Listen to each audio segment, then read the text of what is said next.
அனைவருக்கும் இனிய மாலை வணக்கம்.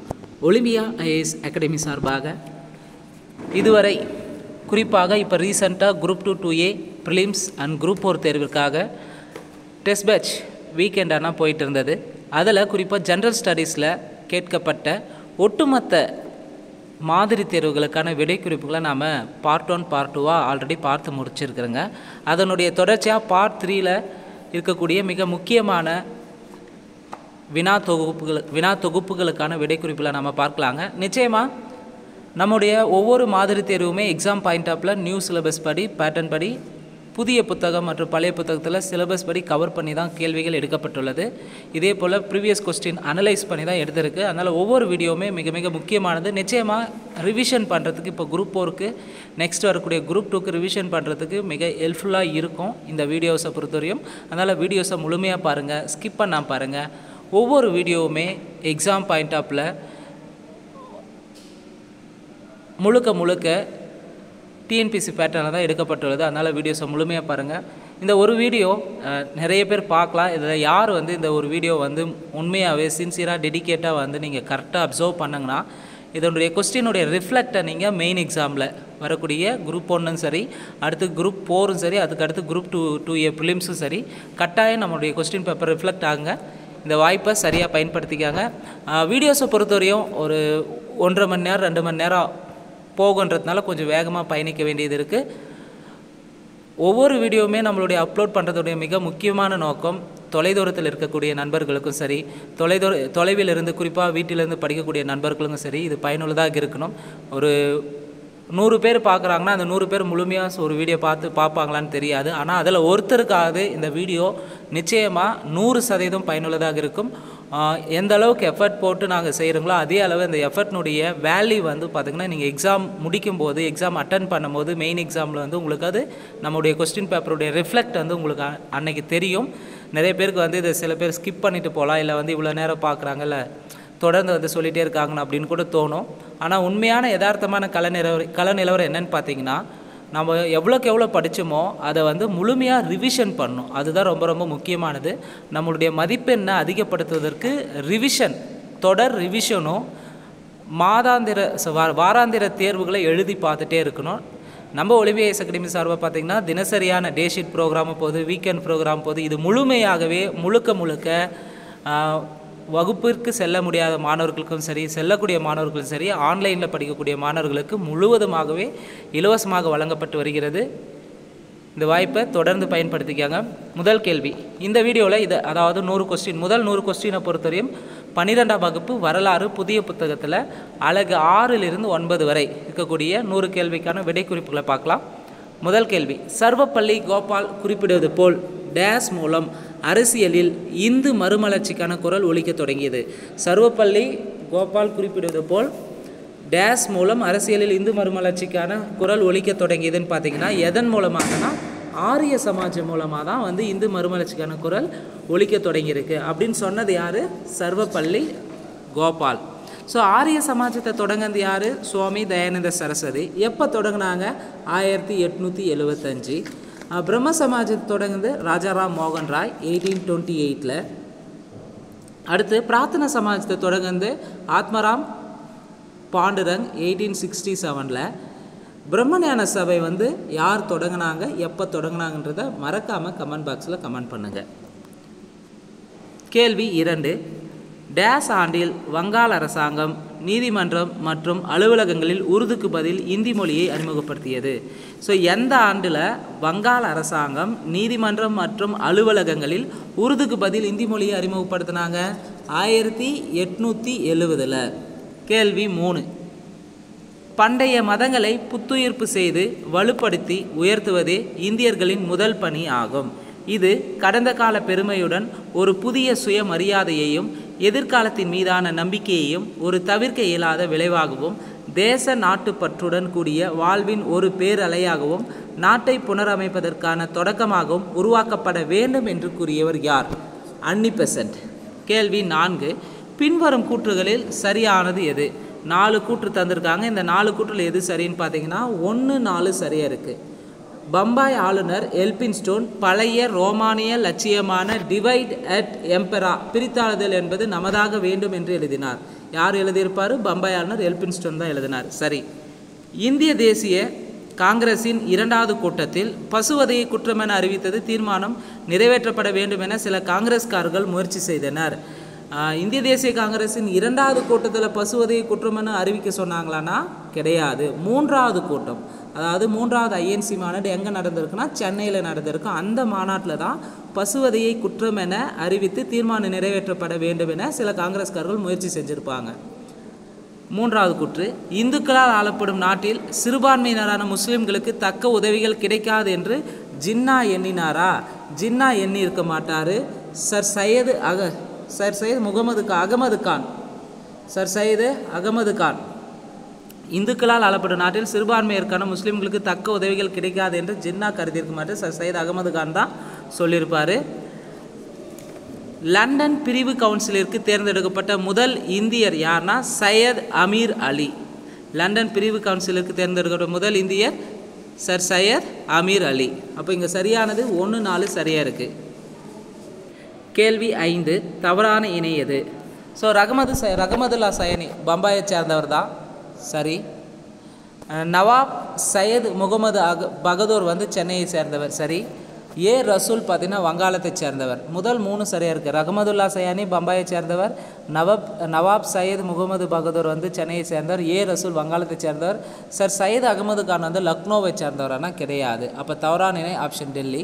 சர் சையத் அகமது கான் எந்த பகுதியை சேர்ந்தவர், அதாவது குறிப்பாக எந்த மாநிலத்தை சேர்ந்தவர்ன்றதை கமெண்ட் பாக்ஸில் மறக்காமல் கமெண்ட் பண்ணுங்கள். கேள்வி 6, பஞ்சாப் இந்து சபையின் முதன்மை தகவல் தொடர்பாளர் யார்? பஞ்சாப் இந்து சபையின் முதன்மை தகவல் தொடர்பாளர் லால் சந்த். கேள்வி 7, இந்து முஸ்லிம் வகுப்புவாதம் நடுத்தர வகுப்புகளுக்கிடையே நடந்த மோதல்களின் விளைவே ஆகும். மனசாட்சியுள்ள இந்து மற்றும் முஸ்லிம் பொதுமக்கள் இத்தகைய வகுப்புவாதத்திலிருந்து முற்றிலும் விலகி இருந்தனர்னு சொன்னது யார்? ஜவஹர்லால் நேரு. கேள்வி 8, பின்வரும் கூற்றுகளில் சரியானது எது? கணபதி விழா மூலம் இந்துக்களை திரட்டுவதற்கு திலகர் முயற்சி செய்தார். ஸோ சரியானது 4 கூற்றில் 1 மட்டும் தான் சரியாக இருக்குது. கணபதி விழா மூலம் இந்துக்களை திரட்ட முயற்சி செய்தவர் யார்? பாலகங்காதர திலகர்.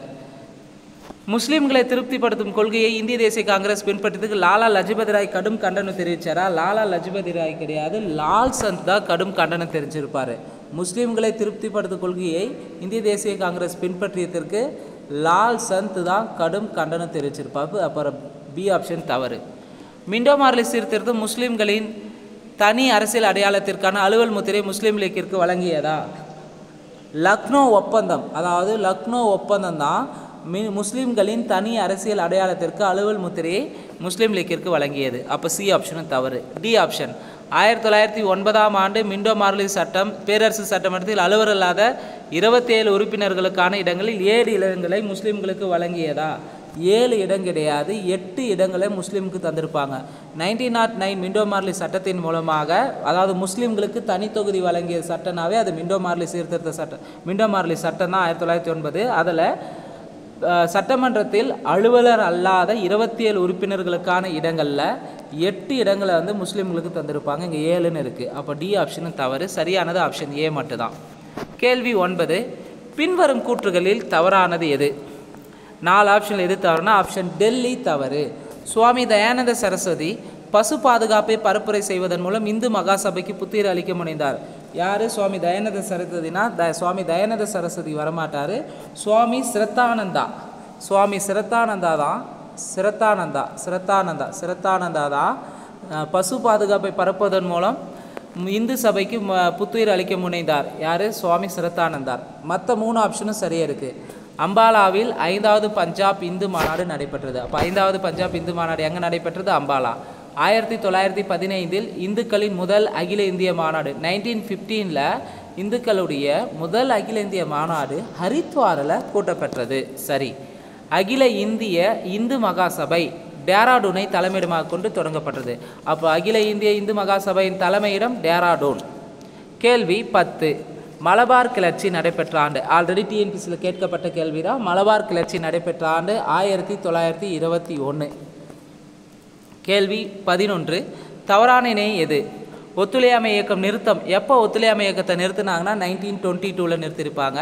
கலிபா பதவி ஒழிக்கப்பட்டது 1924. சரி. பஞ்சாப் மாகாணம் இந்து முஸ்லீம் மாகாணங்களாக பிரிக்கப்பட வேண்டும் என்று லாலா லஜபதி ராய் வெளிப்படையாக கூறினார். எப்போன்னா 1924 சொல்லியிருப்பார். பஞ்சாப் மாகாணத்தை இந்து முஸ்லீம் மாகாணங்களாக பிரிக்கப்பட வேண்டும் என லாலா லஜபதி ராய் வெளிப்படையாக சொல்லியிருப்பார் 1924. அடுத்து தவறானது ஆப்ஷன் டெல்லி. டெல்லி முஸ்லீம்களின் மாநாடு 1928 மார்ச் 20 நடந்ததுன்னு சொல்லியிருக்காங்க. தவறு. டெல்லி முஸ்லீம்களின் மாநாடு 1927 மார்ச் 20 நடைபெற்றது. டெல்லி முஸ்லீம்களின் மாநாடு 1927 மார்ச் 20 நடைபெற்றது. அப்போ தவறானது ஆப்ஷன் டெல்லி. கேள்வி 12. மாளவியாவின் குடும்பத்தார் வேண்டுமென்றே இந்துக்களை தூண்டிவிட்டனர். இச்செயல் முஸ்லிம்களின் மீது எதிர்வினை ஆற்றியது என தனது அறிக்கையில் குறிப்பிட்டவர் யார்? குரோம்ஸ் வெயிட். மாளவியாவின் மதன்மோகன் மாளவியாவின் குடும்பத்தார் என்ன பண்ணுறாங்கன்னா வேண்டுமெனே இந்துக்களை தூண்டிவிட்டாங்க, இச்செயல் முஸ்லிம்களின் மீது எதிர்வினை ஆற்றியது என்று தனது அறிக்கையில் வெளியே சொல்லியிருப்பார் குரோம்ஸ் வெயிட். கேள்வி 13. டெல்லி முஸ்லீம் மாநாடு வடிவமைத்த புதிய கருத்துக்களை ஒப்புக்கொள்ளும்படி அகில இந்திய காங்கிரஸ் கமிட்டியை வற்புறுத்தியவர்கள் யார்னா மோதிலால் நேருவும் என் சீனிவாசனும். டெல்லி முஸ்லீம்களின் மாநாடு 1927 மார்ச் 20 நடைபெற்றது. அந்த மாநாட்டில் புதிய கருத்துக்களை வடிவமைச்சிருப்பாங்க. அந்த கருத்துக்களை ஒப்புக்கொள்ளும்படி பார்த்தீங்கன்னா அகில இந்திய காங்கிரஸ் கமிட்டியை வற்புறுத்தியவர்கள் 2 பேர். 1 மோதிலால் நேரு, 2 எஸ் ஸ்ரீனிவாசன். கேள்வி 14.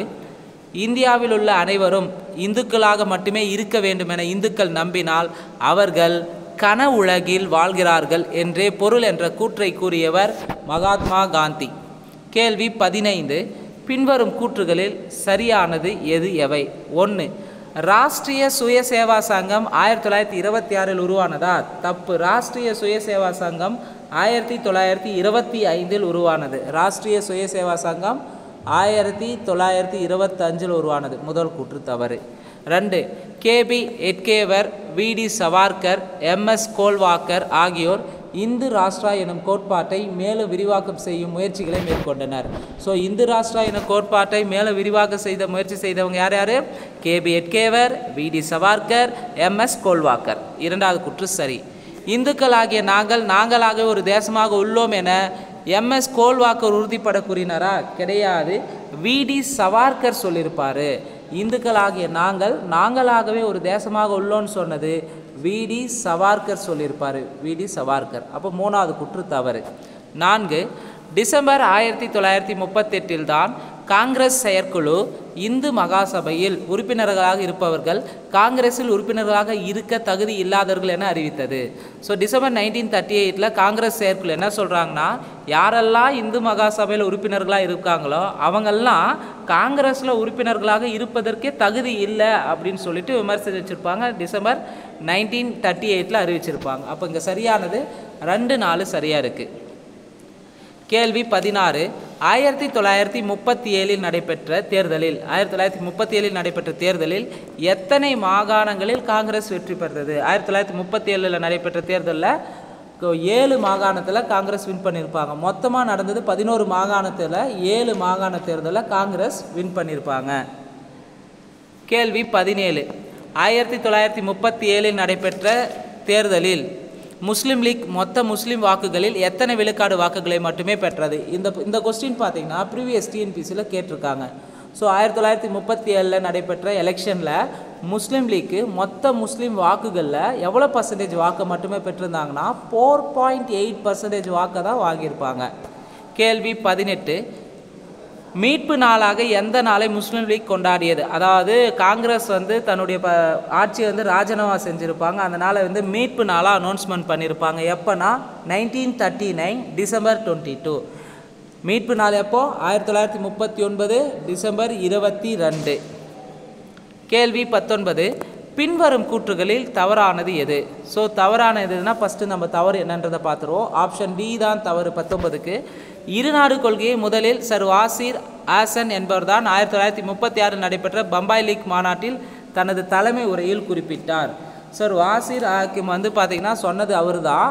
ஆனால் 36வது ஆண்டுலன்னா 1937 நடைபெற்ற பம்பாய் லீக் மாநாடு.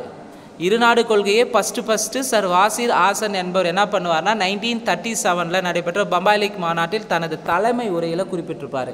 ஆனால் இங்கே 36 தந்திருக்காங்க. அப்போ தவறானது ஆப்ஷன் டெல்லி. அப்போ மற்ற 3 ஆப்ஷனும் சரியாக இருக்குது. 1940 மார்ச் 26 லாகூரில் முஸ்லீம் லீக் முஸ்லீம்களுக்கு தனி நாடு வேண்டும் என்ற கோரிக்கையை தீர்மானமாக நிறைவேற்றியது. ஸோ 1940 மார்ச் 26 லாகூரில் முஸ்லீம் லீக்கு முஸ்லீம்களுக்கு தனி நாடு வேண்டும் என்ற கோரிக்கையை தீர்மானம் நிறைவேற்றிருப்பாங்க. சரி.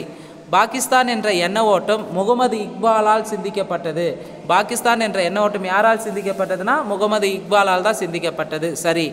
1930 அலகாபாத்தில் நடைபெற்ற முஸ்லீம் லீக்கின் ஆண்டு மாநாட்டில் 1930 அலகாபாத்தில் நடைபெற்ற முஸ்லீம் லீக்கின் ஆண்டு மாநாட்டில் இக்பால் ஒருங்கிணைக்கப்பட்ட வடமேற்கு இந்திய முஸ்லீம் அரசை தான் காண விரும்புவதாக கூறினார். யார் சொல்லியிருப்பார்? இக்பால் சொல்லியிருப்பார். ஒருங்கிணைக்கப்பட்ட வடமேற்கு இந்திய முஸ்லீம் அரசை தான் காண விரும்புவதாக சொல்லியிருப்பார் 1930. சரி. கேள்வி 20. 1946 அரசியல் நிர்ணய சபைக்கு நடைபெற்ற தேர்தலில் முஸ்லீம் லீக் மத்திய சட்டமன்றத்தில் தனக்கென ஒதுக்கப்பட்ட 30 இடங்களில் எத்தனை இடங்களை வென்றது? ஸோ 30 இடங்களில் 30 இடத்தையும் வின் பண்ணியிருப்பாங்க. யார்? முஸ்லீம் லீக்கு 1946 அரசியல் நிர்ணய சபைக்கு நடைபெற்ற தேர்தலில் மத்திய சட்டமன்றத்தில் தனக்கு ஒதுக்கப்பட்ட இடங்கள் 30லுமே வின் பண்ணியிருப்பாங்க. கேள்வி 21. நேரடி நடவடிக்கை நாள் எப்போது அனுசரிக்கப்பட்டது? நேரடி நடவடிக்கை நாள்னாவே 1946 ஆகஸ்ட் 16. 1946 ஆகஸ்ட் 16 நேரடி நடவடிக்கை நாள். 1946 ஆகஸ்ட் 16. கேள்வி 22. அமைச்சரவை தூதுக்குழு யார் தலைமையில் அமைக்கப்பட்டது? அமைச்சரவை தூதுக்குழு பொறுத்தவரையும் பெத்தி கிளாரன்ஸ் தலைமையில் அமைச்சிருப்பாங்க. இதில் A V Alexander, sir Stafford Cripps, Pethick Clarence 3 பேர் கொண்ட குழு தான் அமைச்சரவை தூதுக்குழு 1946 அமைச்சிருப்பாங்க. இந்த அமைச்சரவை தூதுக்குழுக்கு தலைமை தாக்குது பெத்தி கிளாரன்ஸ். இதுவும் ஆல்ரெடி டிஎன்பிசியில் கேட்ட கேள்வி தான். கேள்வி 23. தவறான இணை எதுன்னு கேட்டிருக்காங்க. தவறான இணை லாகூர் தீர்மானம் 1941 மார்ச் 23 சொல்லியிருக்காங்க. லாகூர் தீர்மானம் எப்போ ஏற்படுத்தினாங்கன்னா 1940 மார்ச் 23. முஸ்லீம் லீக்கான மாநாடு நடந்துச்சு இல்லைங்க 1940 லாகூர் மாநாடு. 1940 மார்ச் 23 தான் லாகூர் தீர்மானம் நிறைவேற்றிருப்பாங்க. அப்போ இங்கே தவறானது ஆப்ஷன் டெல்லி. மற்ற 3 ஆப்ஷனும் சரியாக இருக்குது. தனிநபர் சத்தியாகிரகம் 1940 அக்டோபர் மாதம் நடைபெற்றது. சரி. கிரிப்ஸ் தூதுக்குழு வருகை 1942 மார்ச் மாதம். வெள்ளையனை வெளியேறு இயக்கம் 1942 ஆகஸ்ட் 8. ஸோ மற்ற 3 ஆப்ஷனும் சரியாக இருக்குது. கேள்வி 24. பின்வரும் கூற்றுகளில் சரியானது எது எவை? 4 கூற்றுகளில் எது சரின்னு பார்க்கலாம். ஆச்சாரிய வினோபாவே மகாராஷ்டிரத்தில் அமைந்த தனது பாவ்னர் ஆசிரமத்தருகே 1940 அக்டோபர் 17 முதல் சத்தியாகிரகத்தை நடத்தினார். அப்போ முதல் சத்தியாகிரகத்தை நடத்தினது ஆச்சாரிய வினோபாவே 1940 அக்டோபர் 17. சரி. தனிநபர் சத்தியாகிரகம் என்பது அரச பிரதிநிதி லின்லித்கோ பிரபுவின் ஆகஸ்ட் கொடைக்கு காங்கிரஸ் கொடுத்த பதிலடியாகும். தனிநபர் சத்தியாகிரகம் என்பது அரச பிரதிநிதி லின்லித்கோ பிரபுவின் ஆகஸ்ட் கொடைக்கு காங்கிரஸ் கொடுத்த பதிலடியாகும். சரி. கிரிப்ஸ் டொமினியன் அந்தஸ்தையும் போருக்கு பின் அரசியல் சாசன வரைவு குழு உருவாக்குதலையும் ஆதரித்தார். சரி. கிரிப்ஸ் தூதுக்குழுவின் வரைவை முதன்முறையாக வாசித்த போது நான் கடுமையான மன அழுத்தத்திற்கு உட்பட்டேன் என்றார் ஜவஹர்லால் நேரு. சரி. ஸோ கிரிப்ஸ் தூதுக்குழுவின் வரைவை முதன்முறையாக வாசித்த போது நான் கடுமையான மன அழுத்தத்திற்கு உட்பட்டேன் என்றார் ஜவஹர்லால் நேரு. ஸோ 24க்கு அனைத்துமே சரி. கேள்வி 25. ஜெர்மனியிலிருந்து ஆசாத் இந்த் ரேடியோ மூலம் நேதாஜி இந்திய மக்களை தொடர்பு கொண்டு உரை நிகழ்த்திய ஆண்டு எப்போ உரை நிகழ்த்தியிருப்பார்னா மார்ச் 1942. கேள்வி 26. பின்வரும் நிகழ்வுகளை கால வரிசைப்படி தேர்வு செய்கன்னு கேட்டிருக்காங்க. 1. இந்திய தேசிய காங்கிரஸின் செயற்குழு வார்தாவில் சந்தித்தது. 2. இந்தியாவை கடவுளிடம் விட்டுவிடுங்கள், அது அதிதீவிரமான ஒன்றாக இருக்குமானால் அதை இயற்கையின் அராஜக போக்கில் கூட விட்டுவிடுங்கள் என்று காந்தி கூறினார். 3. வெள்ளையனை வெளியேறு இயக்கம் தொடக்கம். 4. ஆர்கிபால்ட் வேவல் பிரபு அரச பிரதிநிதியாக பதவியேற்றார். அப்போ இதில் சரியானது 2, 1, 3, 4. இங்கே சரியானது எதுன்னு பார்க்கலாம். சரியானது 2, 1, 3, 4. என்ன ஏன்னு பார்க்கலாம். இந்திய தேசிய காங்கிரஸின் செயற்குழு வார்தாவில் சந்தித்தது. வார்தாவில் சந்தித்தது எப்போனா 1942 ஜூலை 14. 2. இந்தியாவை கடவுளிடம் விட்டுவிடுங்கள், அது அதீதமான ஒன்றாக இருக்குமானால் அதை இயற்கையின் அராஜக போக்கில் கூட விட்டுவிடுங்கள் என்று காந்தி எப்போ சொல்லியிருப்பார்னா 1942 மே 16 பத்திரிகையாளர் சந்திப்பில் சொல்லியிருப்பார். வெள்ளையனே வெளியேறு இயக்கம் தொடங்கினது 1942 ஆகஸ்ட் 8. ஆர்கிபால்டு வேவல் பிரபு அரச பிரதிநிதியாக பதவியேற்றது 1943 அக்டோபர் மாதம். அப்போ சரியானது 2, 1, 3, 4. கேள்வி 27 பொருந்தாத இணை எதுன்னு கேட்டிருக்காங்க. வங்காளம் தம்லுக் ஜாட்டியா சர்க்கார் வந்து வங்காளத்தை சேர்ந்தவர், சரி. வெள்ளை பயங்கரம் நிப் அவுட், சரி. பம்பாய் ரகசிய வானொலி ஒளிபரப்பு முறை இருந்தது. அம்மு சுவாமிநாதன் கேரளாவை சேர்ந்தவங்களா? கிடையாது. சென்னையை சேர்ந்தவங்க, தமிழ்நாடு தான். அம்மு சுவாமிநாதன் கேரளா கிடையாது. வங்காளத்தை சேர்ந்த தம்லுக் ஜாட்டியா சர்க்கார், வெள்ளை பயங்கரம் நிப்லாட், பம்பாய் ரகசிய வானொலி ஒளிபரப்பு முறை இருந்தது. தமிழ்நாடு வந்து அம்மு சுவாமிநாதன் வருவாங்க. அடுத்த கேள்வி 28 ஆல்ரெடி கேட்டிருக்காங்க. ரகசிய வானொலி ஒளிபரப்பு வித்திட்டவர் யார்? ரகசிய வானொலி ஒளிபரப்பு வித்திட்டவர் உஷா மேத்தா. கேள்வி 29 பின்வரும் கூற்றுகளில் தவறானது எது? 1942 மோகன் சிங் இந்திய தேசிய இராணுவத்தை பலப்படுத்தினார். ஸோ மோகன் சிங் தான் இந்திய தேசிய இராணுவத்தை ஏற்படுத்தியிருப்பார் 1942. 1943 ஜூலை 2 சுபாஷ் சந்திரபோஸ் சிங்கப்பூர் சென்றார். அப்போ சுபாஷ் சந்திரபோஸ் வந்து சிங்கப்பூர் சென்ற ஆண்டு ஜூலை 2, 1943, சரி. 1943 அக்டோபர் 21 சிங்கப்பூரில் சுதந்திர இந்தியாவின் தற்காலிக அரசை நேதாஜி ஏற்படுத்தினார். ஸோ சிங்கப்பூருக்கு போனது ஜூலை 2, 1943 போயிட்டு அக்டோபர் 21, 1943 தற்காலிக சுதந்திர இந்தியாவின் தற்காலிக அரசை நேதாஜி ஏற்படுத்தியிருப்பார் 1943 அக்டோபர் 21, சரி. அடுத்து அப்போ முதல் 3 ஆப்ஷனும் சரியாக இருக்குது. 4வது ஆப்ஷன் டி ஆப்ஷன் தான் தவறு. 1943 ஜூலை 6 1943 ஜூலை 6 நேதாஜி ஆசாத் இந்து ரேடியோன் மூலம் ரங்கூனில் இருந்த காந்தியடிகளை நோக்கி தேசத்தின் தந்தையை என்று அழைத்தார். ஸோ காந்தியடிகளை தேசத்தின் தந்தை என்று அழைத்தவர் நேதாஜி சுபாஷ் சந்திரபோஸ் தான் ஆசாத் இந்து ரேடியோ மூலமாக. ஆனால் சொன்ன ஆண்டு 1943 ஆனால் கிடையாது. 1944 ஜூலை 6 ஜூலை 6 1944 ஜூலை 6 நேதாஜி பார்த்தீங்கன்னா ஆசாத் இந்த் ரேடியோ மூலமாக ரங்கூனில் இருந்த காந்தியடிகளை நோக்கி தேசத்தின் தந்தையை என்று அழைத்தார். கேள்வி 30 ராணி ஜான்சி என்ற படைப்பிரிவிற்கு தலைமையேற்றவர் யார்? ராணி ஜான்சி என்ற படைப்பிரிவிற்கு தலைமையேற்றவர் டாக்டர் லட்சுமி. கேள்வி 31 பொறுத்துக. தேசிய இராணுவ வீரர்களுக்கு எதிரான வழக்கு நடைபெற்ற போது அதற்கு வந்து வாதாடினது யாருன்னு பார்த்தீங்கன்னா ஜவஹர்லால் நேரு வாதாடி இருப்பார். செங்கோட்டையில் நடந்தபோது டெல்லி செங்கோட்டையில் வாதாடி இருப்பார்.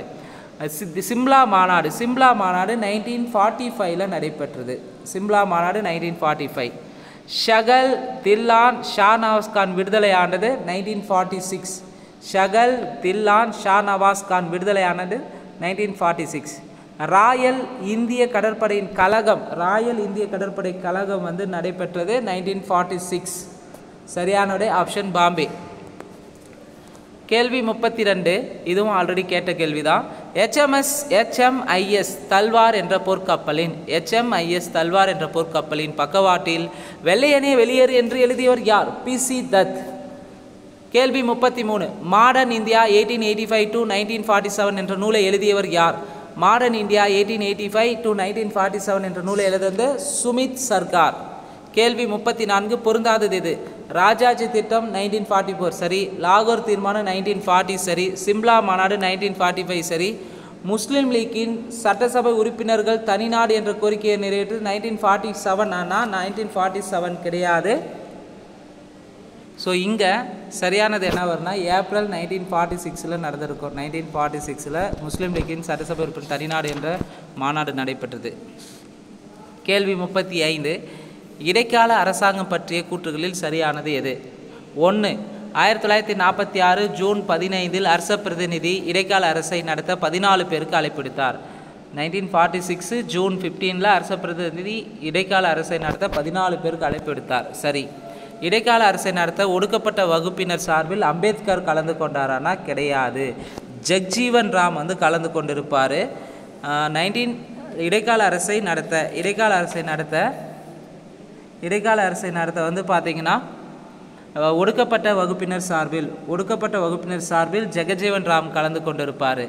சீக்கியர்கள் சார்பில் சீக்கியர்கள் சார்பாக சர்தார் பல்தேவ் சிங்கும், பார்சிகளின் சார்பில் என்பி இன்ஜினியரும் தேர்வு செய்யப்பட்டனர். சரி. இந்திய கிறிஸ்தவர்களின் சார்பில் ஜான் மாத்தாய் கலந்திருப்பாங்க இடைக்கால அரசு பிரதிநிதியில். அப்போ இங்கே சரியானது 1, 3, 4 சரி. அப்போது இடைக்கால அரசாங்கம் பற்றிய கூற்றுகள் சரியானது என்னென்னா 1946 ஜூன் 15 அரசு பிரதிநிதி இடைக்கால அரசை நடத்த 14 பேருக்கு அழைப்பு எடுத்திருப்பார். இடைக்கால அரசை நடத்த ஒடுக்கப்பட்டோர் வகுப்பின் சார்பில் ஜெகஜீவன் ராம் வந்து கலந்து கொண்டிருப்பார். சீக்கியர்கள் சார்பில் சர்தார் பல்தேவ் சிங்கும், பார்சிகளின் சார்பில் என்பி இன்ஜினியரும் தேர்வு செஞ்சுருப்பாங்க. இந்திய கிறிஸ்தவர்கள் சார்பில் ஜான் மாத்தாயும் கலந்துருப்பாங்க. அப்போ 1, 3, 4 சரி. கேள்வி 36. இடைக்கால அரசு நேரு தலைமையில் உருவான ஆண்டு எப்பொழுது? 1946 செப்டம்பர் 2. இடைக்கால அரசு நேரு தலைமையில் தான் உருவானது. 1946 செப்டம்பர் 2. கேள்வி 37. காங்கிரஸ் ஜூலை ஆகஸ்ட் 1946 நடந்த தேர்தலில் எத்தனை பொது இடங்களை கைப்பற்றியது? காங்கிரஸ் பார்த்திங்கன்னா மொத்தம் 210 இடங்களில் 199 இடங்களை கைப்பற்றியிருப்பாங்க. ஜூலை ஆகஸ்ட் 1946 நடந்த தேர்தலில் எத்தனை பொது இடங்களை கைப்பற்றியது? 199 இடங்களை கைப்பற்றியது. மார்ச் 1947 இடைக்கால அரசில் நிதிநிலை அறிக்கையை தாக்கல் செய்தவர் யார்? மார்ச் 1947 இடைக்கால அரசில் நிதிநிலை அறிக்கையை தாக்கல் செய்தவர் லியாகத் அலிகான். கேள்வி 39. கோவிந்த் பல்லபந்த் இந்திய பிரிவினைக்கான தீர்மானத்தை முன்னெடுத்த ஆண்டு? கோவிந்த் பல்லபந்த் இந்திய பிரிவினைக்கான தீர்மானத்தை முன்னெடுத்த ஆண்டு 1947 ஜூன் 15. கோவிந்த் பல்லபந்த் இந்திய பிரிவினைக்கான தீர்மானத்தை முன்னெடுத்த ஆண்டு 1947 ஜூன் 15. கேள்வி 40. கிரிப்ஸ் தூதுக்குழு யாருடைய ஆட்சியின் போது இந்தியாவிற்கு வருகை தந்தது? கிரிப்ஸ் தூதுக்குழு பார்த்திங்கன்னா லின்லித்கோ பிரபு ஆட்சி காலத்தில் தான் இந்தியாவிற்கு வருகை தந்திருப்பாங்க. கிரிப்ஸ் தூதுக்குழு லின்லித்கோ பிரபு ஆட்சி காலத்தில் இந்தியாவுக்கு வருகை தந்தது. கேள்வி 41. பிரிட்டிஷார் எந்த காலத்திற்குள் இந்தியாவை விட்டு வெளியேற முடிவு செஞ்சாங்க? பிரிட்டிஷார் பார்த்திங்கன்னா ஜூன் 30, 1948 வந்து இந்தியாவை விட்டு வெளியேறுவதாக முடிவு செஞ்சுருப்பாங்க. பிரிட்டிஷார் எந்த காலத்திற்குள் இந்தியாவை விட்டு வெளியேறுவதாக முடிவு செய்தனர்? ஜூன் 1948. கேள்வி 42. 1947-48 5 லட்சம் முஸ்லீம் அல்லாத அகதிகள் பஞ்சாப் மற்றும் தில்லிக்கு இடம்பெயர்ந்து கொண்டிருந்தனர். தில்லிக்கு வசித்த பல்லாயிரக்கணக்கான முஸ்லீம்கள் அவர்களது வீடுகளில் இருந்த காலி செய்தனர். வன்முறை கும்பலின் தாக்குதலிருந்து தப்ப செங்கோட்டை மற்றும் புராணகிலா கோட்டைகளிலிருந்து முகாம்களில் மக்கள் தஞ்சம் புகுந்தனர் என்று கூறியவர் யார்னா ஞானேந்திர பாண்டே. கேள்வி 43. தில்லி ஒப்பந்தம் ஏற்பட்ட ஆண்டு? டெல்லி ஒப்பந்தம் எப்போ ஏற்பட்டுச்சுன்னா 1950 ஏப்ரல் 8. டில்லி ஒப்பந்தம் ஏற்பட்ட ஆண்டு 1950 ஏப்ரல் 8. கேள்வி 44. இந்திய அரசமைப்பு பற்றிய கூற்றுகளில் தவறானது எது?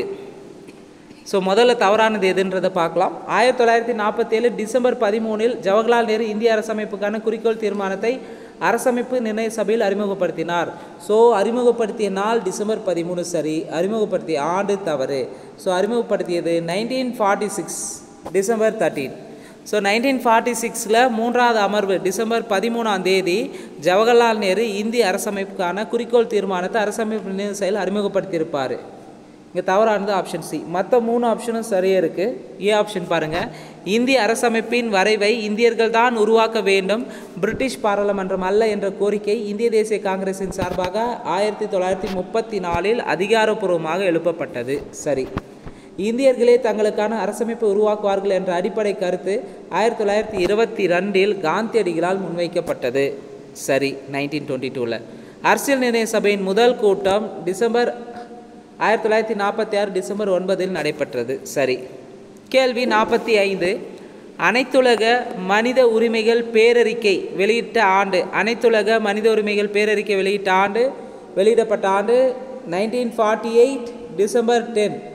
மனித உரிமை நாள் டிசம்பர் 10. கேள்வி 46. சுதேச அரசுகளின் இணைப்புகளில் பங்காற்றிய போராட்டங்கள் பற்றிய கூற்றுகளில் சரியானது எது? இதுவும் ஆல்ரெடி டிஎன்பிசியில் கேட்டிருக்காங்க. சுதேச அரசுகளின் இணைப்பில் பங்காற்றிய போராட்டங்கள் பற்றிய கூற்றுகள் சரியானது எதுனா 3 கூற்று இருக்காங்க. 3 கூற்றுமே சரி. 1. திருவாங்கூர் மாநிலத்தின் பொறுப்பரசாங்கம் வேண்டி அந்த மாநிலத்தின் திவான் ஆகிய சிபி வயலார் ஆயுத போராட்டத்தை நடத்தியிருப்பார். சரி.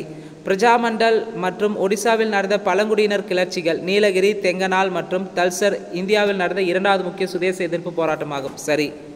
மைசூர் மகாராஜாவிற்கு எதிராக இந்திய தேசிய காங்கிரஸ் நடத்திய போராட்டம். இந்த 3 போராட்டமே சுதேச அரசுகளின் இணைப்பில் பங்காற்றிய போராட்டங்களாகும். கேள்வி 47 பொருந்தாதது எதுன்னு கேட்டிருக்காங்க. ஹைதராபாத் இணைக்கப்பட்டது காவல்துறை நடவடிக்கை ஆப்ரேஷன் போலோ. சரி. காஷ்மீர் இணைப்புறுதி ஆவணம். சரி. கல்கத்தா மாநாடு மொழிவாரியான மாகாண காங்கிரஸ் குழுக்கள் அமைக்க நிர்ணயித்ததானா? கிடையாது. மூவர் ஆணையம் ராஜேந்திர பிரசாத் அமைச்சிருப்பாங்க. இப்போ இங்கே மொழிவாரியான மாகாண காங்கிரஸ் குழுக்கள் எங்கே நடந்ததுன்னா 1920 நாக்பூர் மாநாட்டில் தான் மொழிவாரியான மாகாண காங்கிரஸ் குழுக்கள் ஏற்படுத்துன்னு சொல்லிட்டு நாக்பூர் மாநாட்டில் சொல்லியிருப்பாங்க. கல்கத்தா மாநாடு கிடையாது. 1920 நாக்பூர் மாநாடு. இந்த நாக்பூர் ஐஎன்சி மாநாட்டுக்கு தலைமை தாங்குது யாருன்றதை மறக்காமல் கமெண்ட் பாக்ஸில் கமெண்ட் பண்ணுங்கள். கேள்வி 48 பின்வரும் நிகழ்வுகளை கால வரிசைப்படி தேர்வு செய்க. நேரு அறிக்கை. 2 மூவர் ஆணையம். 3 ஜேவிப்பு குழு அறிக்கை சமர்ப்பிப்பு. 4 பசல் அலி ஆணையம் அறிக்கை சமர்ப்பிப்பு. ஸோ நேரு அறிக்கை 1928. நேரு அறிக்கை 1928. மூவர் ஆணையம் அமைக்கப்பட்டது 1948 ஜூன் 17.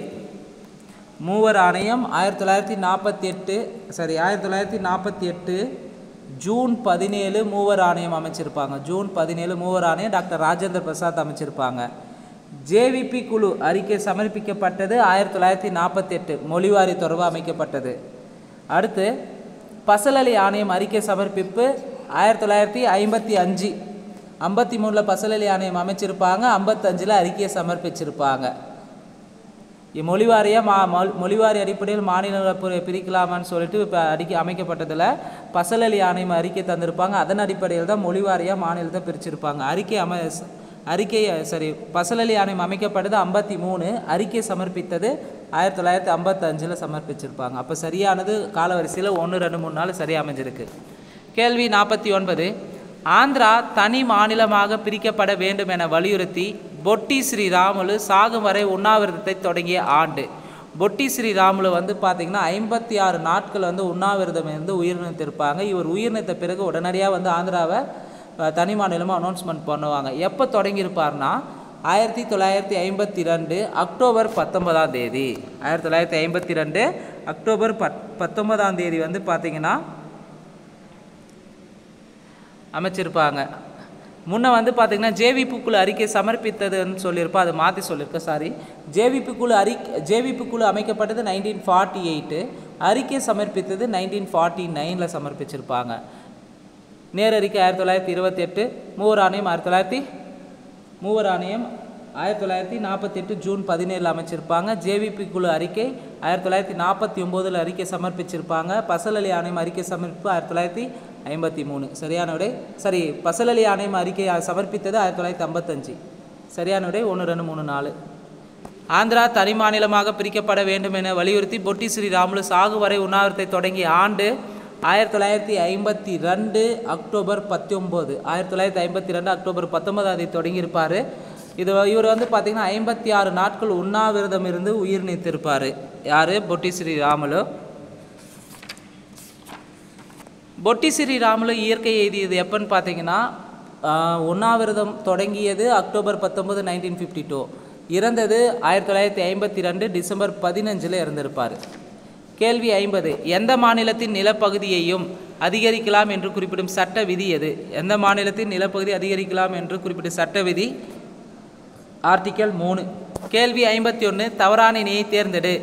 மாநில மறுசீரமைப்பு சட்டம் இயற்றப்பட்டது 1956. சரி. குஜராத் மாநிலம் உருவாக்கப்பட்டது 1960. சரி. ஹரியானா மாநிலம் உருவாக்கப்பட்டது 1966. சரி. பஞ்சாப் மாநிலம் உருவாக்கப்பட்ட ஆண்டு 1966 வரணும். இங்கே 67 இருக்குது. ஹரியானா உருவான ஆண்டு 1966 தான். பஞ்சாப் உருவான ஆண்டு 1966 தான். அப்போ இங்கே தவறான இணை ஆப்ஷன் டெல்லி. கேள்வி 52 சரியான இணையை தேர்வு செய்க. இங்கே சரியான இணை எதுன்னு பார்த்தீங்கன்னா ஆப்ஷன் சி. சீன மக்கள் குடியரசு உருவானது 1950. சீன மக்கள் குடியரசு உருவானது 1950. பஞ்சசீல கொள்கை 1955 வரும். அதே மொழிவாரி மாகாண சீரமைப்பு உருவாக்குறது 1921 கிடையாது. இமாச்சல பிரதேச மாநிலம் உருவாக்க 1965 கிடையாது. இமாச்சல பிரதேச மாநிலம் உருவாக்கப்பட்டது 65 கிடையாது, 1966. ஏற்கனவே நாம் ஹரியானா ஸ்டேட்டு, பஞ்சாப் ஸ்டேட்டு பார்த்துருப்போங்க, உருவானது 1966. இது அதுக்கடுத்து இமாச்சல பிரதேசமும் வந்து பார்த்திங்கன்னா 1966 தான் உருவாக்கியிருப்பாங்க. அடுத்து மொழிவாரி மாகாண சீரமைப்பு உருவாக்குறது 1921 கிடையாது. மொழிவாரி மாகாணமாக வந்து உருவாக்குறது 1926 கிடையாது, தப்பு. 1956 வரும். அடுத்து சீன மக்கள் குடியரசு சரி 1950. பஞ்சசீல கொள்கை 56னா 55. சரியான விடை ஆப்ஷன் சி தான் சரியாக இருக்குது. கேள்வி 53. பின்வரும் நிகழ்வுகளை வரிசைப்படுத்துக. சாரி, ஒரு சின்ன மிஸ்டேக்.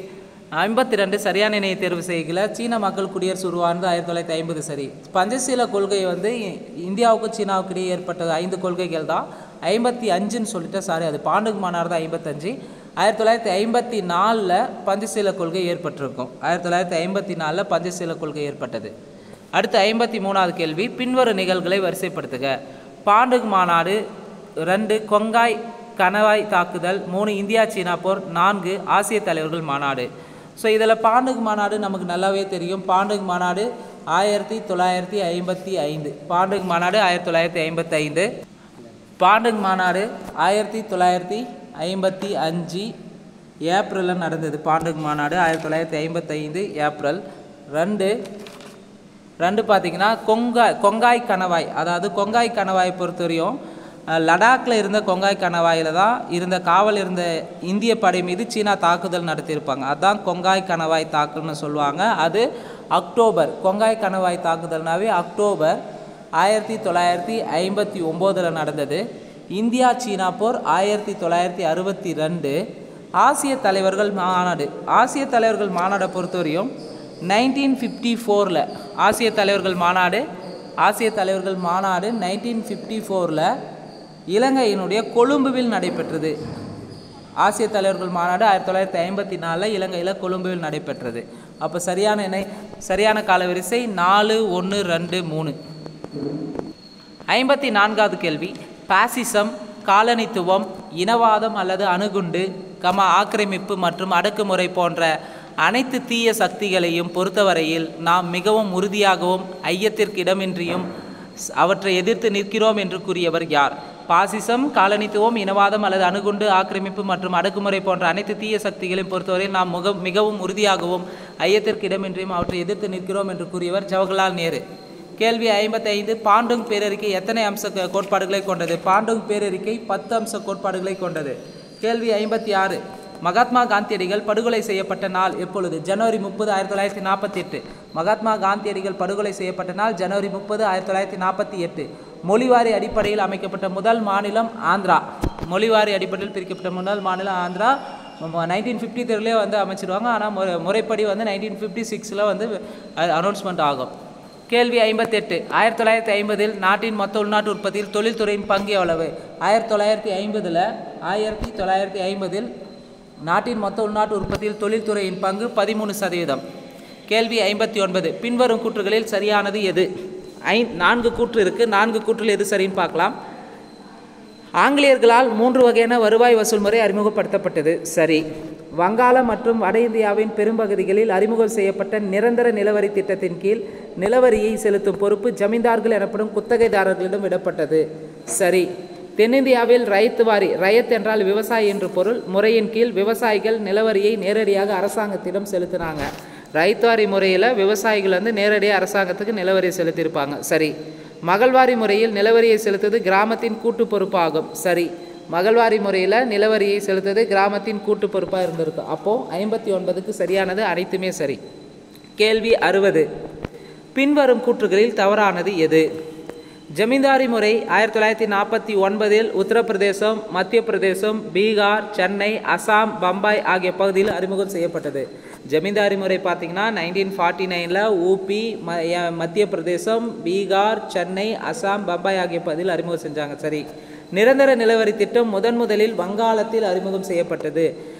நிரந்தர நிலவரி திட்டனாவே காரன்வாலிஸ் பிரபு தான் கொண்டு வந்திருப்பார். நிரந்தர நிலவரி திட்டத்தை வங்காளத்தில் தான் ஃபஸ்ட்டு அறிமுகம் செஞ்சாங்க. சரி. ஜமீன்தாரி முறை ஒழிப்பு 1957 நிறைவு பெற்றதா? ஜமீன்தாரி முறை ஒழிப்பு வந்து 1956 1956 ஒழிச்சிருப்பாங்க. இங்கே 57 இருக்குது. அப்போ தவறானது ஆப்ஷன் சி. டி ஆப்ஷன் சரியாக இருக்குது. தமிழ்நாட்டில் முதன்முறையாக நில உச்சவரம்பு சட்டம் 1961 நடைமுறைப்படுத்தப்பட்டது. தமிழ்நாட்டில் முதன்முறையாக நில உச்சவரம்பு சட்டம் எப்போ நடைமுறைப்படுத்தினாங்கன்னா 1961. இதுவும் ஆல்ரெடி டிஎன்பிசியில் கேட்டிருக்காங்க. கேள்வி 61.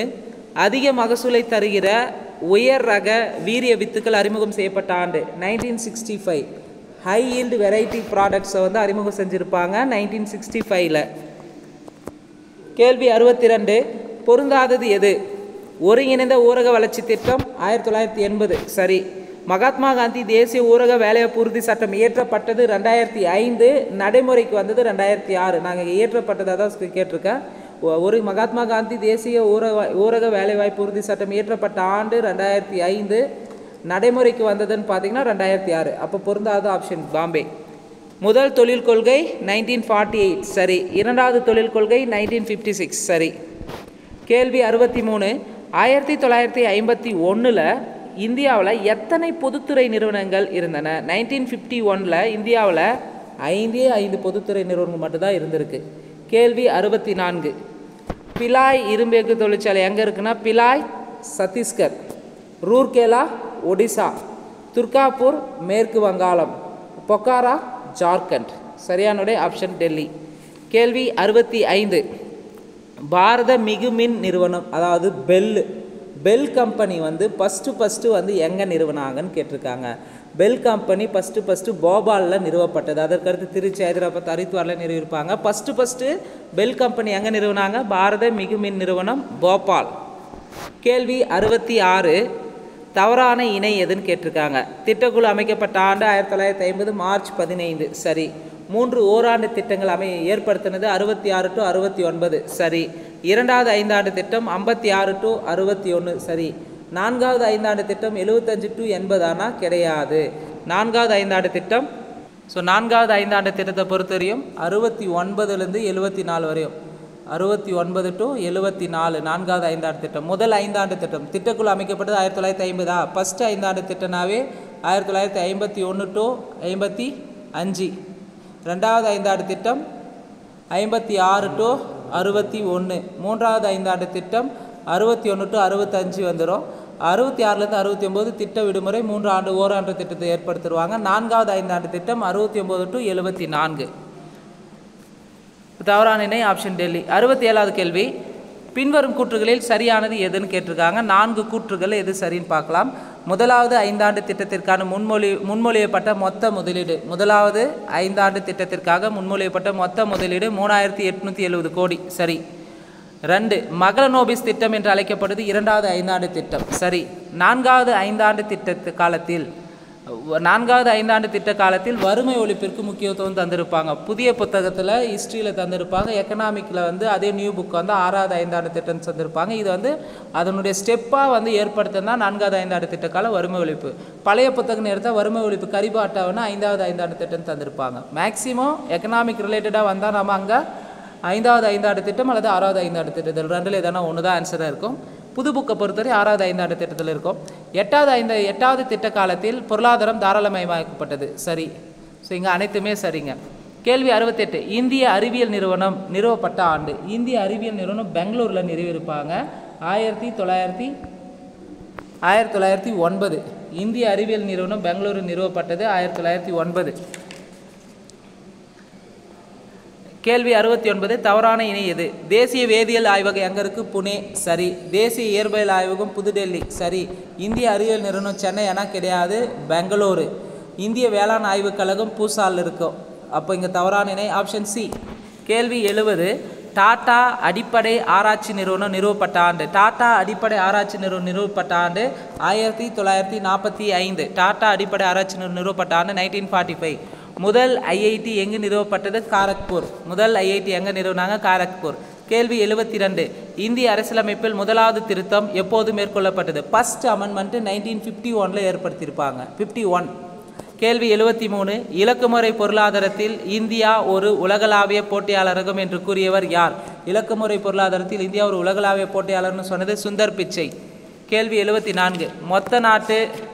மொத்த நாட்டு மகிழ்ச்சி குறியீடு என்ற தொடர் பூட்டான் நாட்டின் 4வது மன்னரான ஜிக்மே சிங்கே வாங்சு என்பவரால் உருவாக்கப்பட்ட ஆண்டு. மொத்த நாட்டு மகிழ்ச்சி குறியீடு வந்து ஹாப்பி இண்டெக்ஸு 11th எக்கனாமிக்ஸ் புக்கில் இருக்கும்.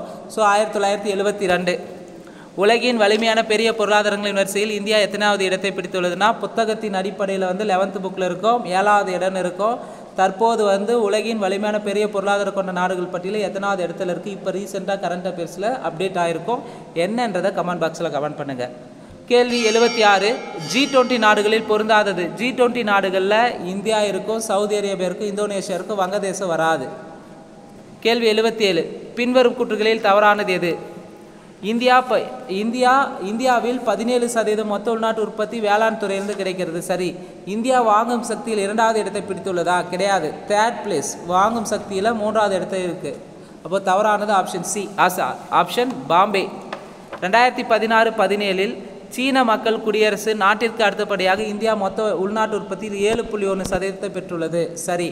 இந்தியாவின் மக்கள் தொகை அதிகரிப்பு ஒவ்வொரு 1000 பேருக்கும் 1.7 என்ற வீதத்தில் அதிகரிக்கிறது. சரி. கேள்வி 78. பின்வரும் கூற்றுகளில் சரியானது எது? இந்திய பொருளாதாரம் வேலைவாய்ப்பற்ற வளர்ச்சி என்ற பண்பை கொண்டுள்ளது. சரி. உலகின் புவிப்பரப்பில் 2.4% பரப்பளவும் உலக வருவாயில் 1.2% வருமானம் உலக மக்கள் தொகையில் 17.5% இந்தியா பெற்றுள்ளது. சரி.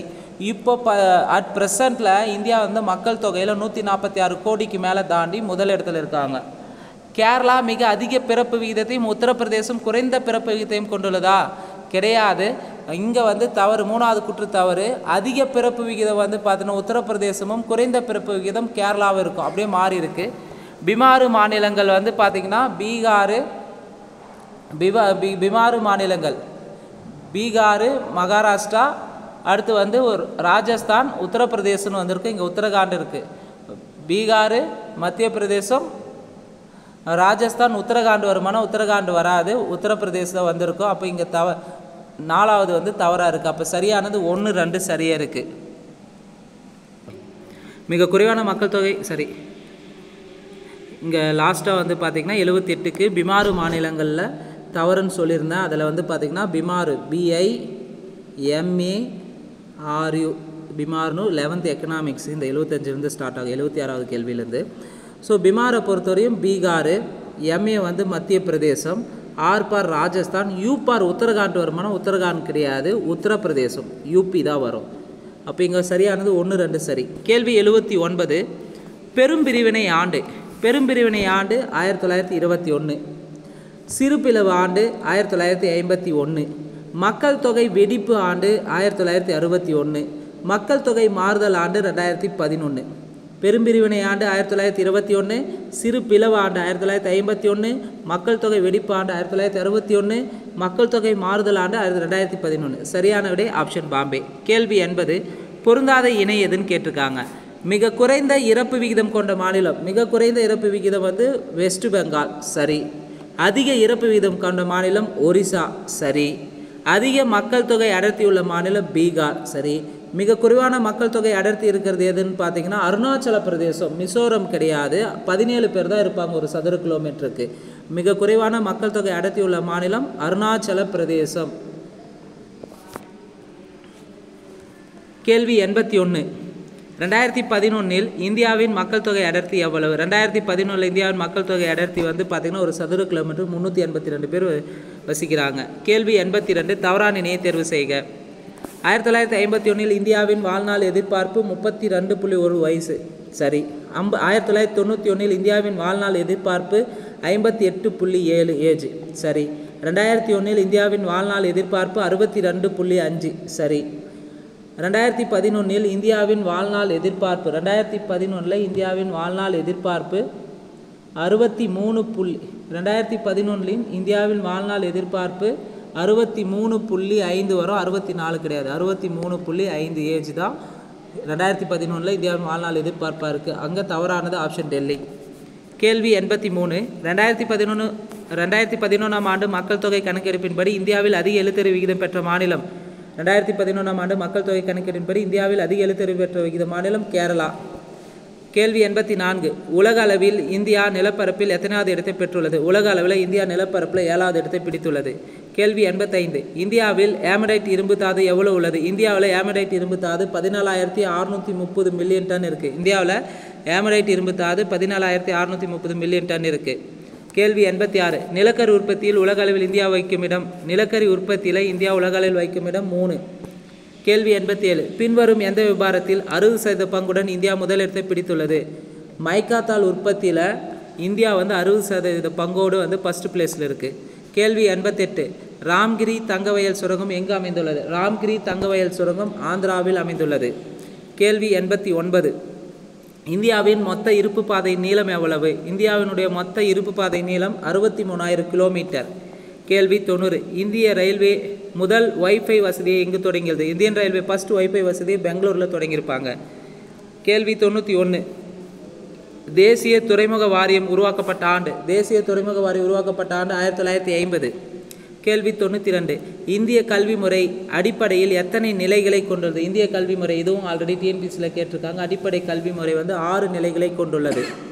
ஒரு தேசத்தின் அல்லது ஒரு தனியாரின் தார்மீக ஒழுக்க நெறிகளை காயப்படுத்தினால் அந்த பொருளாதார நடவடிக்கை அடனி இழுக்கானது, மேலும் அது பாவமானது என காந்தி எழுதிய ஆண்டு 1921.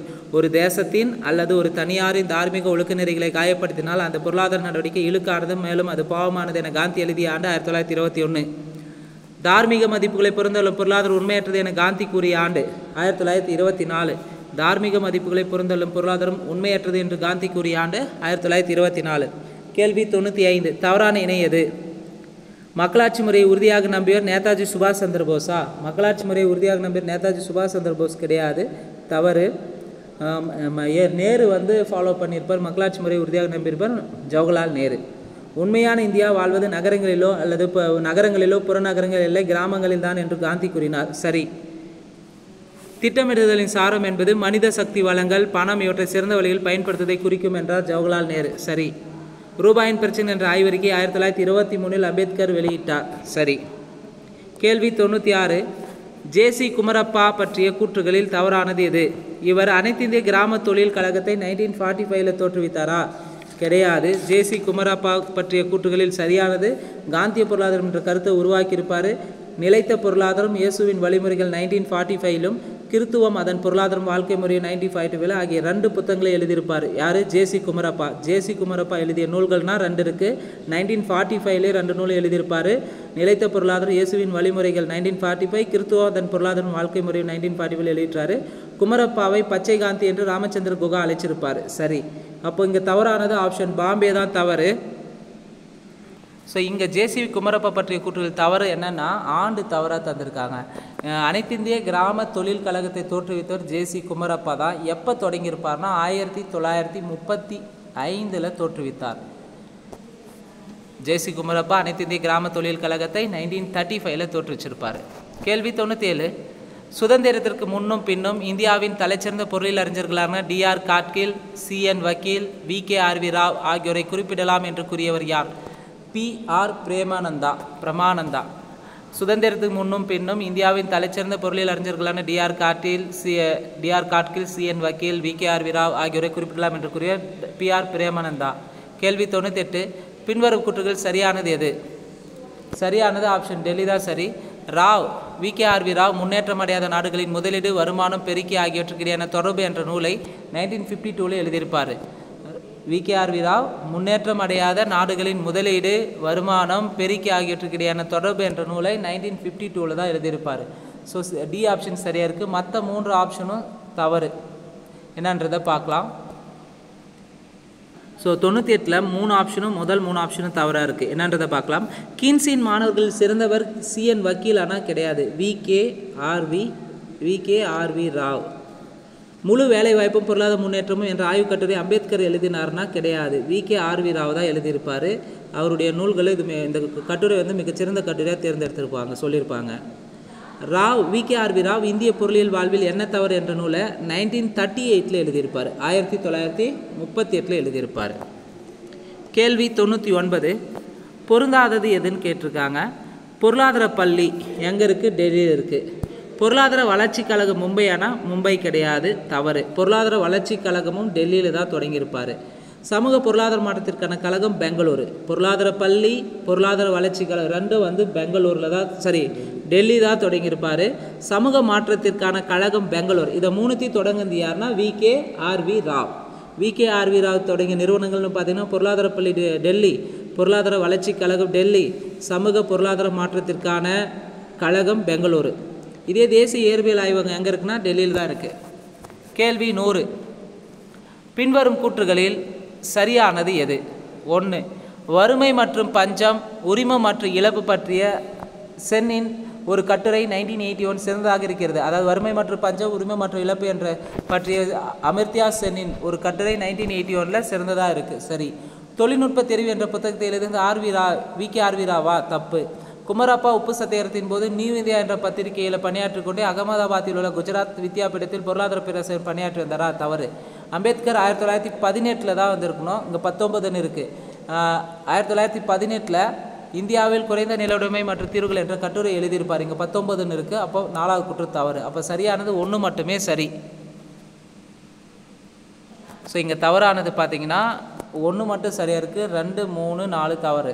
தொழில்நுட்ப தெரிவு என்ற புத்தகத்தை எழுதந்து அமர்த்தியா சென் எழுதியிருப்பார், அமர்த்தியா சென் தான் எழுதினார் தொழில்நுட்ப தெரிவு. குமரப்பா உப்பு சத்தியாகிரகத்தின் போது நியூ இந்தியா வந்து அன்னிப்பை சென்றது, young India Gandhi. Young India நூலில் தான் வந்து பத்திரிகையில் ஒர்க் பண்ணியிருப்பார். அங்கே ஒர்க் பண்ணிவிட்டு குஜராத்தில் இருக்கிற அகமதாபாத்தில் உள்ள குஜராத் வித்யாபீடத்தில் பொருளாதார பேராசிரியர் பணியாற்றினார். அம்பேத்கர் 1980 வந்து இந்தியாவில் குறைந்த நிலவுடைமை என்ற தீர்வுகள் என்ற கட்டுரை எழுதியிருப்பார். ஸோ அடுத்தது வந்து பார்த்திங்கன்னா வரலாறு பகுதியில் சிந்து சமவெளி நாகரிகம் குறிப்பாக வந்து 30 கேள்வி இருக்குது. 1. பொறுத்துக. மெசபடோமிய நாகரிகம். மெசபடோமிய நாகரிகம் பார்த்திங்கன்னா காலம், மெசபடோமிய நாகரிகத்தின் காலம் 3500 2000, கிமு 3500 டு கிமு 2000. சிந்துவெளி நாகரிகம். சிந்துவெளி நாகரிகம் கிமு 3300 1900. எகிப்து நாகரிகம் கிமு 3100 1100 வரை. எகிப்து நாகரிகம் கிமு 3100 1100 வரை. சீன நாகரிகம் கிமு 1700 1122 வரை. சீன நாகரிகம் கிமு 1700 1122 வரை. சரியான ஆப்ஷன் டெல்லி. கேள்வி 2. நாகரிகம் என்ற சொல் எந்த மொழியிலிருந்து எடுக்கப்பட்டது? பண்டைய லத்தீன் மொழியிலிருந்து எடுக்கப்பட்டது. கேள்வி 4. லாகூரிலிருந்து கராச்சிக்கு ரயில் பாதை அமைக்கப்பட்ட ஆண்டு? லாகூர்லேருந்து கராச்சிக்கு ரயில் பாதை அமைக்கப்பட்டது 1856. முதல் ரயில் பாதை மும்பை டு தானே 1853. கேள்வி 4. கூற்று 1, கூற்று 2. புதையுண்ட நகரம் அரப்பா. சரி. கூற்று 2. அரப்பாவிற்கும் மொகஞ்சதாராவிற்கு இடையே பொதுவான அம்சங்கள் இருப்பதை ஜான் மார்ஷல் கண்டறிந்தார். அரப்பாவிற்கும் மொகஞ்சதாராவுக்கு இடையே பொதுவான அம்சங்கள் இருப்பதை ஜான் மார்ஷல் கண்டறிந்தார். சரியானது 1, 2 சரி. கேள்வி 5. இந்திய தொல்லியல் துறை அலெக்சாண்டர் கன்னிங்காம் என்ற நில அளவையாளர் உதவியுடன் நிறுவப்பட்ட ஆண்டு? ஏஎஸ்ஐ வந்து டெல்லியில் தான் இருக்குது. இந்திய தொழில் துறை நிறுவப்பட்ட ஆண்டு 1861. அதே தமிழ்நாடு தொழில் துறை நிறுவப்பட்டது 1961. கேள்வி 6. சிந்து சமவெளி நாகரிகம். சிந்து சமவெளி நாகரிகம் பற்றிய கூற்றுகள் சரியானது எது? புவி எல்லை தெற்கு ஆசியா. சரி. சிந்து சமவெளி நாகரிகத்தின் மொத்த பரப்பளவு 13 லட்சம் சதுர கிலோமீட்டர். சரி. 6 பெரிய நகரங்கள் மற்றும் 200க்கும் மேற்பட்ட சிறிய கிராமங்கள் இருந்தன. ஸோ 1, 2, 3 சரி. கேள்வி 7. சிந்துவெளி நாகரிகத்தின் சிறப்பம்சம் என்னன்னா திட்டமிடப்பட்ட நகர அமைப்பு தான். கேள்வி 8. செங்கற்களால் கட்டப்பட்ட சுவர்களை கொண்ட தானிய களஞ்சியம் எங்கு கண்டுபிடிக்கப்பட்டுள்ளது? ராகிகர்கி. செங்கற்களால் கட்டப்பட்ட சுவர்களை கொண்ட தானிய களஞ்சியம் எங்கு கண்டுபிடிக்கப்பட்டது? ராகிகர்கி. கேள்வி 9. கப்பல் கட்டும் மற்றும் செப்பனிட தளம் எங்கு கண்டுபிடிக்கப்பட்டுள்ளது? லோத்தல். கப்பல் கட்டும் மற்றும் செப்பனிட தளம் எங்கே கண்டுபிடிச்சிருக்காங்க? லோத்தல். கேள்வி 10. அமர்ந்த நிலையில் ஒரு ஆண் சிலை எங்கு கண்டுபிடிக்கப்பட்டுள்ளது? அமர்ந்த நிலையில் ஒரு ஆண் சிலை மொகஞ்சதாராவில் இருக்குது. கேள்வி 11. குஜராத் மாநிலத்தில் உள்ள லோத்தலில் கண்டுபிடிக்கப்பட்ட தந்தத்தினாலான அளவுகோல் 1704 மில்லிமீட்டர் வரை சிறிய அளவீடுகளை கொண்டுள்ளது. குஜராத் மாநிலத்தில் உள்ள லோத்தலில் கண்டுபிடிக்கப்பட்ட தந்தத்தினாலான அளவுகோல் 1704 மில்லிமீட்டர் வரை சிறிய அளவீடுகளை கொண்டுள்ளது. கேள்வி 12. லோத்தல் என்னும் இடம் குஜராத்தில் டேஸ் ஆற்றின் ஒரு துணை ஆற்றின் கரையில் அமைந்துள்ளது. லோத்தல் என்னும் இடத்தில் குஜராத்தில் சபர்மதி ஆற்றின் ஒரு துணை ஆற்றின் கரையில் அமைந்துள்ளது. அடுத்து கேள்வி 13. பொருந்தாத இணை எதுன்னு கேட்டிருக்காங்க. கொர்க்கை, வஞ்சி, தொண்டி வளாகம். சரி, பாகிஸ்தானில் இருக்குது. காவிரி பொருன்ஸ் வந்து ஆப்கானிஸ்தானில் இருக்குது. காவிரி வாலா பொருணை பாகிஸ்தான், இன்றைய பாகிஸ்தான். சிந்துவெளி மக்கள் இருமின் பயன் தெரியுமானா தெரியாது. அப்போ பொருந்தாத இணை ஆப்ஷன் டெல்லி. கேள்வி 14. முதல் எழுத்து வடிவம் யாரால் உருவாக்கப்பட்டது? முதல் எழுத்து வடிவம் சுமேரியர்களால் உருவாக்கப்பட்டது. கேள்வி 15. சிந்துவெளி மக்கள் எந்த உலோகங்களை பற்றி அறிந்திருந்தனர்? சிந்துவெளி மக்கள் வந்து செம்பு, வெண்கலம், வெள்ளி, தங்கம் ஆகிய உலோகங்களை பற்றி அறிந்திருந்தனர். கேள்வி 16. பொறுத்துக. மொகஞ்சதாரோ என்பது இறந்தவர்களின் மேடு. வெண்கலம் என்பது உலோக கலவை. கோட்டை கோட்டை வந்து மேடான பகுதின்னு சொல்லுவாங்க. கார்னலியன் மணி சிவப்பு மணிக்கல். சரியான விடை ஆப்ஷன் சி. கேள்வி 17 பொறுத்துக. அரப்பா வந்து இன்றைய பாகிஸ்தானில் பஞ்சாப் மாநிலத்தில் இருக்குது. மொகஞ்சதரோ சிந்து, தோலவிரா குஜராத்தில் இருக்குது. காளிபங்கன் ராஜஸ்தான். சரியான விடை 4, 3, 2, 1. கேள்வி 18 சிந்து நாகரிக அணிகலன்கள் எங்கு ஏற்றுமதி செய்யப்பட்டது? சிந்து நாகரிக அணிகலன் வந்து மெசபடோமியாவுக்கு ஏற்றுமதி செய்யப்பட்டது. கேள்வி 19 கூற்று 1 கூற்று 2. கூற்று 1 யூனிஃபார்ம் ஆவணங்கள் மெசபடோமியாவிற்கும் அரப்பர்களுக்கு இடையே இருந்த வணிக தொடர்பை வெளிப்படுத்துகின்றன. அப்போ மெசபடோமியாவிற்கும் அரப்பர்களுக்கும் இடையே இருந்த வணிக தொடர்பை வெளிப்படுத்துவது யூனிஃபார்ம் ஆவணங்கள். சரி. கியூனிஃபார்ம் எழுத்துக்களில் காணப்படும் மெழுகா என்ற குறிப்பு சிந்து பகுதியை குறிப்பதாகும். சரி. கியூனிஃபார்ம் எழுத்துக்களில் காணப்படும் மெழுகா என்ற குறிப்பு சிந்து பகுதியை குறிப்பதாகும். சரியானது 1, 2 சரி. கேள்வி 20 சிந்து சமவெளி மக்கள் பயன்படுத்திய எண்ம முறை என்ன? சிந்து சமவெளி மக்கள் பயன்படுத்திய எண்ம முறை ஈரடிமான எண்முறை. கேள்வி 21 சிந்து சமவெளி மக்கள் எந்த மரத்தை வழிபட்டாங்க? அரச மரத்தை வழிபட்டிருப்பாங்க. கேள்வி 22 நெருப்பு குண்டங்கள் எங்கு அடையாளம் காணப்பட்டன? காளிபங்கன். நெருப்பு குண்டங்கள் எங்கு அடையாளம் காணப்பட்டன? காளிபங்கன். கேள்வி 23 பொறுத்துக. தொடக்க அரப்பா என்பது கிமு 3300 கிமு 2600 வரைன்னு சொல்லலாம். முதிர்ந்த அரப்பா என்பது கிமு 2600 1900 வரைன்னு சொல்லலாம். பிந்தைய அரப்பா என்பது கிமு 1900 கிமு 1700 வரை சொல்லலாம். சரியான ஆப்ஷன் பாம்பே. கேள்வி 24 சிந்துவெளி எழுத்துக்கள் எவ்வாறு எழுதப்பட்டுள்ளன? சிந்துவெளி எழுத்துக்கள்னாவே வலப்பக்கத்திலிருந்து இடப்பக்கமாக எழுதியிருப்பாங்க. சரியான ஆப்ஷன் சி. கேள்வி 25 சிந்துவெளி எழுத்துக்கள் திராவிட மொழி குடும்பம் போன்ற வார்த்தை வரிசையை பெற்றுள்ளன என்று கூறியவர் யார்? சிந்துவெளி எழுத்துக்கள் திராவிட மொழி குடும்பம் போன்ற வார்த்தை வரிசையை பெற்றுள்ளன என்று கூறியவர் ரஷ்ய அறிஞர் யூரி நோரோசோ. கேள்வி 26 அரப்பா மொழியின் மூலவேர்கள் தென்னிந்திய திராவிட மொழிகளை ஒத்திருப்பதை நாம் காணலாம் என்றவர். அரப்பா மொழியினுடைய மூலவேர்கள் தென்னிந்திய திராவிட மொழிகளை ஒத்திருப்பதை காணலாம்னு சொன்னது ஐராவதம் மகாதேவன். கேள்வி 27 டேசாம் ஆண்டு தமிழ்நாடு தொல்லியல் துறையால் பூம்புகாருக்கு அருகில் மேல பெரும்பள்ளம் என்ற இடத்தில் கண்டெடுக்கப்பட்ட பானையில் உள்ள அம்பு போன்ற குறியீடுகள் மொகஞ்சதாராவில் கண்டெடுக்கப்பட்ட இலச்சினைகளை போன்று உள்ளன. எப்போ அகழ்வாய்வு செஞ்சாங்கன்னா மே 2007. கேள்வி 28 மயிலாடுதுறையில் கண்டுபிடிக்கப்பட்டுள்ள கற்கோடாரியில் உள்ள குறியீடுகள் சிந்துவெளியில் கண்டெடுக்கப்பட்டவையில் உள்ள குறியீடுகளை ஒத்திருக்கின என்று கூறியவர் யார்னா ஐராவதம் மகாதேவன். மயிலாடுதுறையில் கண்டுபிடிக்கப்பட்டுள்ள கற்கோடாரியில் உள்ள குறியீடு பார்த்தீங்கன்னா சிந்துவெளியில் இருக்கக்கூடிய குறியீடுகளை ஒத்திருக்குன்னு சொன்னது யார்? ஐராவதம் மகாதேவன். கேள்வி 29 சிந்துவெளி எழுத்துக்களின் குறியீடுகள் திராவிட ஒற்றை குறிப்பு வேர்களுடன் ஒத்துப்போகின்றன என்று கூறியவர் யார்? 29 சிந்துவெளி எழுத்துக்களின் குறியீடுகள் திராவிட ஒற்றை குறிப்பு வேர்களுடன் ஒத்துப்போகின்றன என்று சொன்னது பர்போலா. கேள்வி 30 பழங்கற்காலத்தைச் சேர்ந்த கருவிகள் முதலில் சென்னை அருகே உள்ள பல்லாவரத்தில் ராபர்ட் புரூஸ்பூட் என்பவரால் கண்டெடுக்கப்பட்ட ஆண்டு 1863. அடுத்து சிந்து சமவெளி நாகரிக தொடர்பான 30 கேள்வி. சிந்து சமவெளி நாகரிகத்தை பற்றிய கூற்றுகள் சரியானது எது? வலுவான மத்திய அரசு சரி. ஒவ்வொரு தெருவிலும் தெருவிளக்குகள் அமைந்திருந்தன சரி. தெருக்களில் குப்பை தொட்டி அமைந்திருந்தது சரி. பணக்காரர் மற்றும் ஏழைகளுக்கான குடியிருப்புகள் காணப்படுகின்றன. ஸோ அனைத்துமே சரி.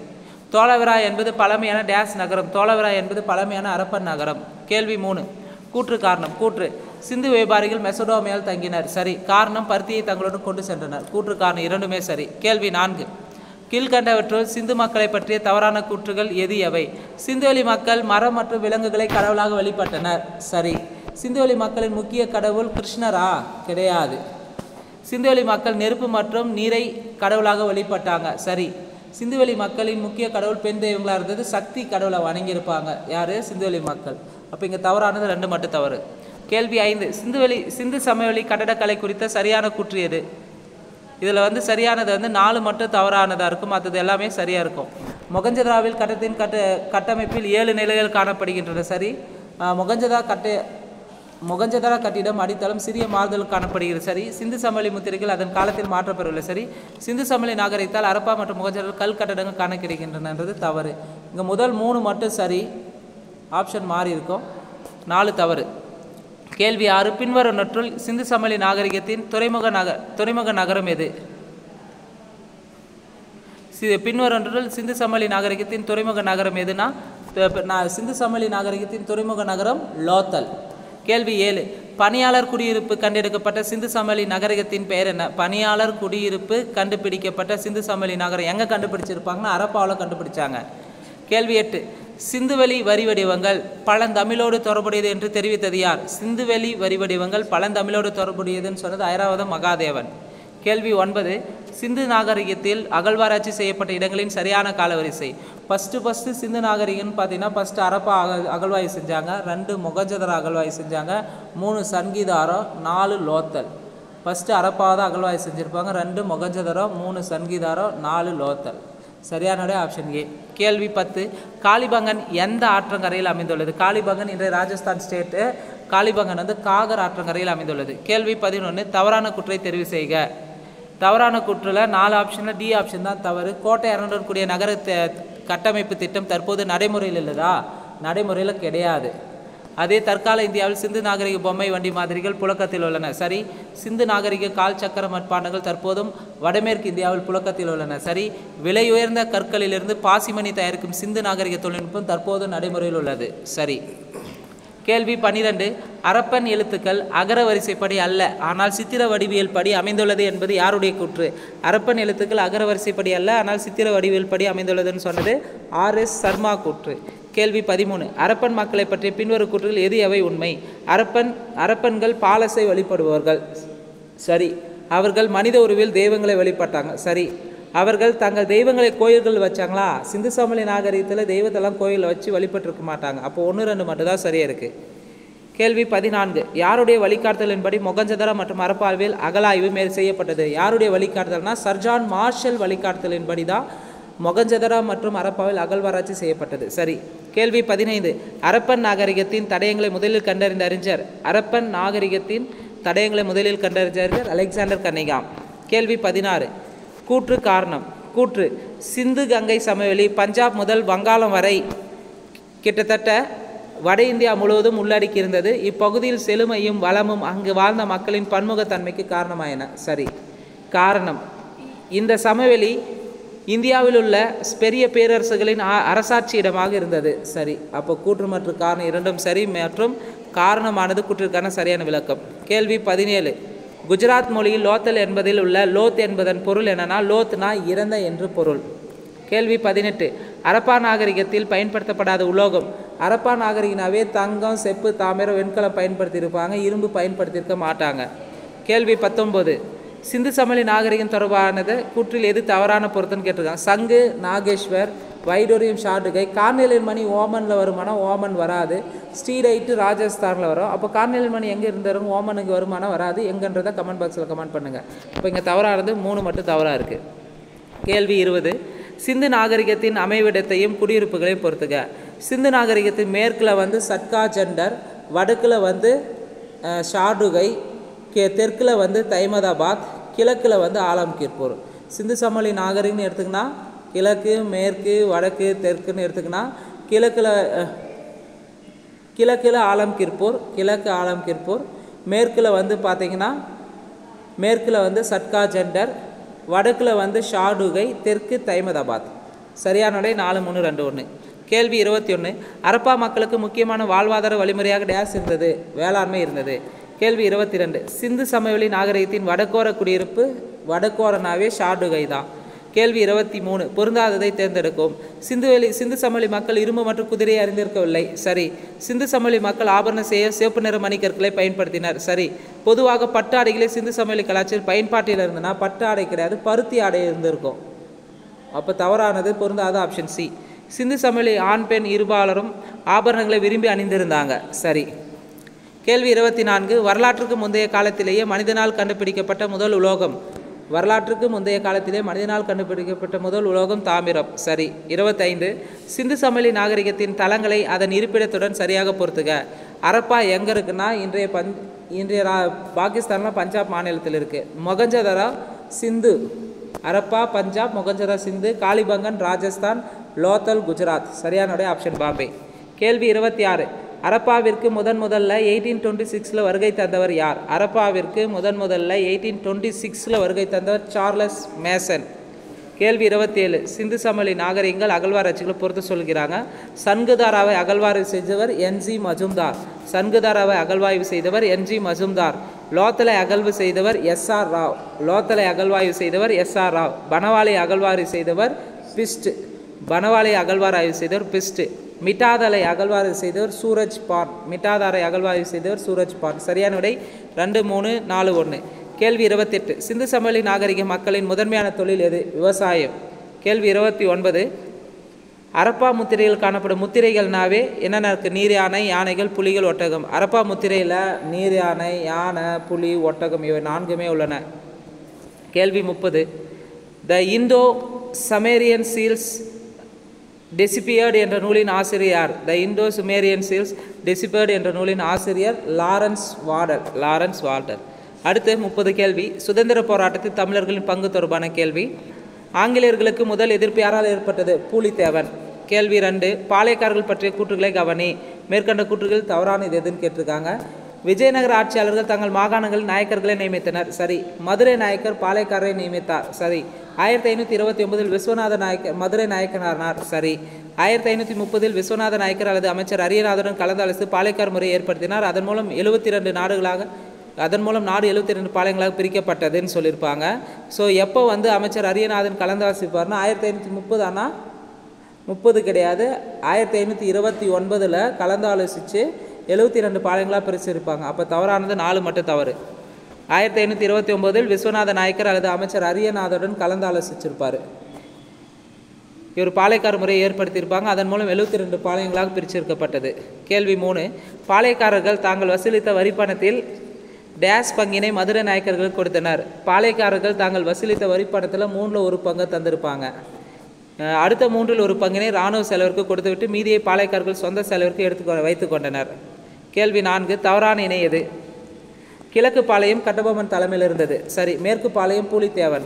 1792 பாண்டிச்சேரி உடன்படிக்கை ஆங்கில அதிகார பாளையக்காரர்கள் மீது செலுத்தப்பட்டதா? 1792 கர்நாடக உடன்படிக்கை மூலமாக தான் ஆங்கில அதிகாரம் பாளையக்காரர்கள் மீது செலுத்தப்பட்டது. அப்போ தவறானது ஆப்ஷன் சி. இந்தியாவில் ஆங்கில ஆட்சியை எதிர்ப்பதில் தமிழ்நாட்டின் முன்னோடியாக இருந்தவர் பூலித்தேவர். சரி. கேள்வி 5 இந்தியாவில் ஆங்கிலேயருடன் போரிட்டு அவர்களை தோற்கடித்த முதல் இந்திய மன்னர் யார்? இந்தியாவில் ஆங்கிலேயருடன் போரிட்டு அவர்களை தோற்கடித்த முதல் இந்திய மன்னர் பூலித்தேவர். கேள்வி 6 பின்வரும் கூற்றுகளில் தவறானது எது? 1 பூலித்தேவர் நவாப் மற்றும் ஆங்கிலேயரை எதிர்க்க பாளையக்காரர்கள் கூட்டமைப்பை உருவாக்க முயன்றார். சரி. 1759 யூசப் கான் தலைமையிலான ஆற்காடு நவாப்பின் படைகள் நெற்கட்டு சேவலை தாக்கின. 1759 யூசப் கான் தலைமையிலான ஆற்காடு நவாப் படைகள் நெற்கட்டு சேவலை தாக்கின. சரி. 1760 நெற்கட்டு சேவலை ஆற்காடு நவாப்பின் படைகள் கைப்பற்றியது. தவறு. 1761 தான் 1761 தான் நெற்கட்டு சேவலின் படைகள் வந்து நெற்கட்டு சேவலை ஆற்காட்டு நவாபின் படைகள் கைப்பற்றியிருக்கோம். அப்போ தவறானது ஆப்ஷன் சி. பூலித்தேவர் தலைமறை வாழ்க்கை வாழ்ந்து 1764 மீண்டும் நெற்கட்டு சேவலை கைப்பற்றினார். சரி. கேள்வி 7 பின்வரும் கூற்றுகளை கவனித்து சரியானதை தேர்வு செய்க. 1 பூலித்தேவரை 1767 கேப்டன் கேம்பல் தோற்கடித்தார். பூலித்தேவரை 1767 தான் கேப்டன் கேம்பல் தோற்கடித்தார். சரி. பாண்டியர்களின் கீழ் நிலமானி அடிப்படையில் பாஞ்சாலங்குறிச்சியை தலைநகராக கொண்டு ஜெகவீர பாண்டிய கட்டபொம்மன் வீரபாண்டியபுரத்தை ஆட்சி செய்தார். சரி. விஜயநகர பேரரசின் வீழ்ச்சிக்கு பின் முகலாயர்கள் தெற்கில் உள்ள தங்கள் மேலாண்மையை நிறுவினர். சரி. கர்நாடகாவில் நவாப் ஆங்கிலேயர்களின் பிரதிநிதியாக செயல்பட்டார். ஸோ கர்நாடகாவில் நவாப் வந்து ஆங்கிலேயர்களின் பிரதிநிதியாக செயல்பட்டார்னா கிடையாது, முகலாயர்களின் பிரதிநிதியாக செயல்பட்டிருப்பாங்க. அப்போ 7வது கேள்விக்கு சரி. 1, 2, 3 சரி. கேள்வி 8 ராமநாதபுர கலெக்டர் காலின் ஜாக்சன் நிலுவைத் தொகையை செலுத்த சொல்லி கட்டபொம்மனுக்கு கடிதங்கள் செலுத்திய ஆண்டு 1798. கடிதங்கள் எழுதிய ஆண்டு 1798. கேள்வி 9 கட்டபொம்மன் செலுத்த வேண்டிய பாக்கி நிலுவைத் தொகை எவ்வளவுன்னு சொல்லியிருப்பாரு? 1080 பக்கோடா. 1080 பக்கோடா. கேள்வி 10 கட்டபொம்மன் தனது அமைச்சருடன் ராமநாதபுரத்தில் தப்பிக்க உதவி செய்தவர் யார்? ஊமைத்துறை. கேள்வி 11 பின்வரும் கூற்றுகளில் சரியானது எது எவை? சரியானது வந்து 11வது கேள்விக்கு 1, 3 சரி. சென்னை கவுன்சிலின் கவர்னர் எட்வர்ட் கிளைவ் கட்டபொம்மனை சரணடைய ஆணையிட்டார். சென்னை கவுன்சிலின் கவர்னர் எட்வர்ட் கிளைவ் கட்டபொம்மனை சரணடைய ஆணையிட்டார். சரி. கலெக்டர் ஜாக்சன் பதவி நீக்கம் செய்யப்பட்டார். அவருக்கு பின் எஸ்ஆர் ஆர்டின்ச் கலெக்டராக நியமிக்கப்பட்டாரா? ஸோ கலெக்டர் ஜாக்சன் பதவி நீக்கம் செஞ்சுருப்பாங்க. அவருக்கு பின் எஸ்ஆர் லூஷிங்டன் தான் வந்து கலெக்டராக நியமிச்சிருப்பாங்க. 2வது கூற்று தவறு. மருதுபாண்டியர் பாளையக்காரர்களை ஒன்றிணைத்து ஆங்கிலேயருக்கு எதிராக தென்னிந்திய கிளர்ச்சியான கூட்டமைப்பு ஒன்றை உருவாக்கினர். மருதுபாண்டியர்கள் என்ன பண்ணுவாங்கன்னா பாளையக்காரர்களை ஒன்றிணைத்து ஆங்கிலேயருக்கு எதிராக தென்னிந்திய கிளர்ச்சியான கூட்டமைப்பு உருவாக்குனாங்க. சரி. தென்னிந்திய கிளர்ச்சியான கூட்டமைப்பில் இணைய மறுத்த சிவகிரி பாளையத்தின் மீது சின்ன மருது தனது செல்வாக்கை செலுத்த முயன்றாரா? கிடையாது. யார் வந்து சிவகிரி பாளையத்தின் மீது செல்வாக்கை செலுத்த முயன்றிருப்பார்னா சின்ன மருது கிடையாது, கட்டபொம்மன் தான் செலுத்த முயற்சி செஞ்சுருப்பான். அப்போ சரியானது 1, 3 சரியாக இருக்குது. கேள்வி 13 எங்கு நடந்த சண்டையில் சிவசுப்பிரமணியம் கைது செய்யப்பட்டார்? எங்கு நடந்த சண்டையில் சிவசுப்பிரமணியம் கைது செய்யப்பட்டார்? கோலார்பட்டி. கேள்வி 13. மேஜர் பானர்மேன் தன்னுடைய படையை பாஞ்சாலங்குறிச்சியை நோக்கி நகர்த்திய நாள் 1799 செப்டம்பர் 5. மேஜர் பானர்மேன் தன்னுடைய படையை பாஞ்சாலங்குறிச்சியை நோக்கி நகர்த்திய நாள் 1799 செப்டம்பர் 5. சிவசுப்பிரமணியம் எங்கு தூக்கிலிடப்பட்டார்? நாகலாபுரம். கேள்வி 15. களப்பூர் காடுகளில் மறைந்திருந்த கட்டபொம்மனை ஆங்கிலேய கம்பெனிக்கு காட்டி கொடுத்தவர். களப்பூர் காடுகளில் மறைந்திருந்த கட்டபொம்மனை ஆங்கிலேய கம்பெனிக்கு காட்டி கொடுத்தவர் யாருன்னா விஜய ரகுநாத தொண்டைமான். கேள்வி 16. கட்டபொம்மன் கைத்தாறு என்ற இடத்தில் தூக்கிலிடப்பட்ட நாள் 1799 அக்டோபர் 16. சிவகங்கையின் ராணி வேலுநாச்சியார் எத்தனை வயதில் சிவகங்கையின் ராஜா முத்து வடுகநாதருக்கு திருமணம் செய்து வைக்கப்பட்டார்? 16 வயசில். ஆற்காடு நவாப் மற்றும் பிரிட்டிஷ் படைகள் சிவகங்கையின் மீது போர் தொடுத்த ஆண்டு 1772. கேள்வி 19. வேலுநாச்சியார் தனது மகள் வெள்ளச்சி நாச்சியாருடன் தப்பித்து திண்டுக்கல் அருகில் உள்ள விருபாட்சியில் யாருடைய பாதுகாப்பில் வாழ்ந்தார்? கோபால நாயக்கர். கேள்வி 20. இந்தியாவின் முதல் தற்கொலை தாக்குதலை நிகழ்த்தியவர் யார்? இந்தியாவின் முதல் தற்கொலை தாக்குதல் நடத்திய பெண் யாருன்னா குயிலி தான். கேள்வி 21.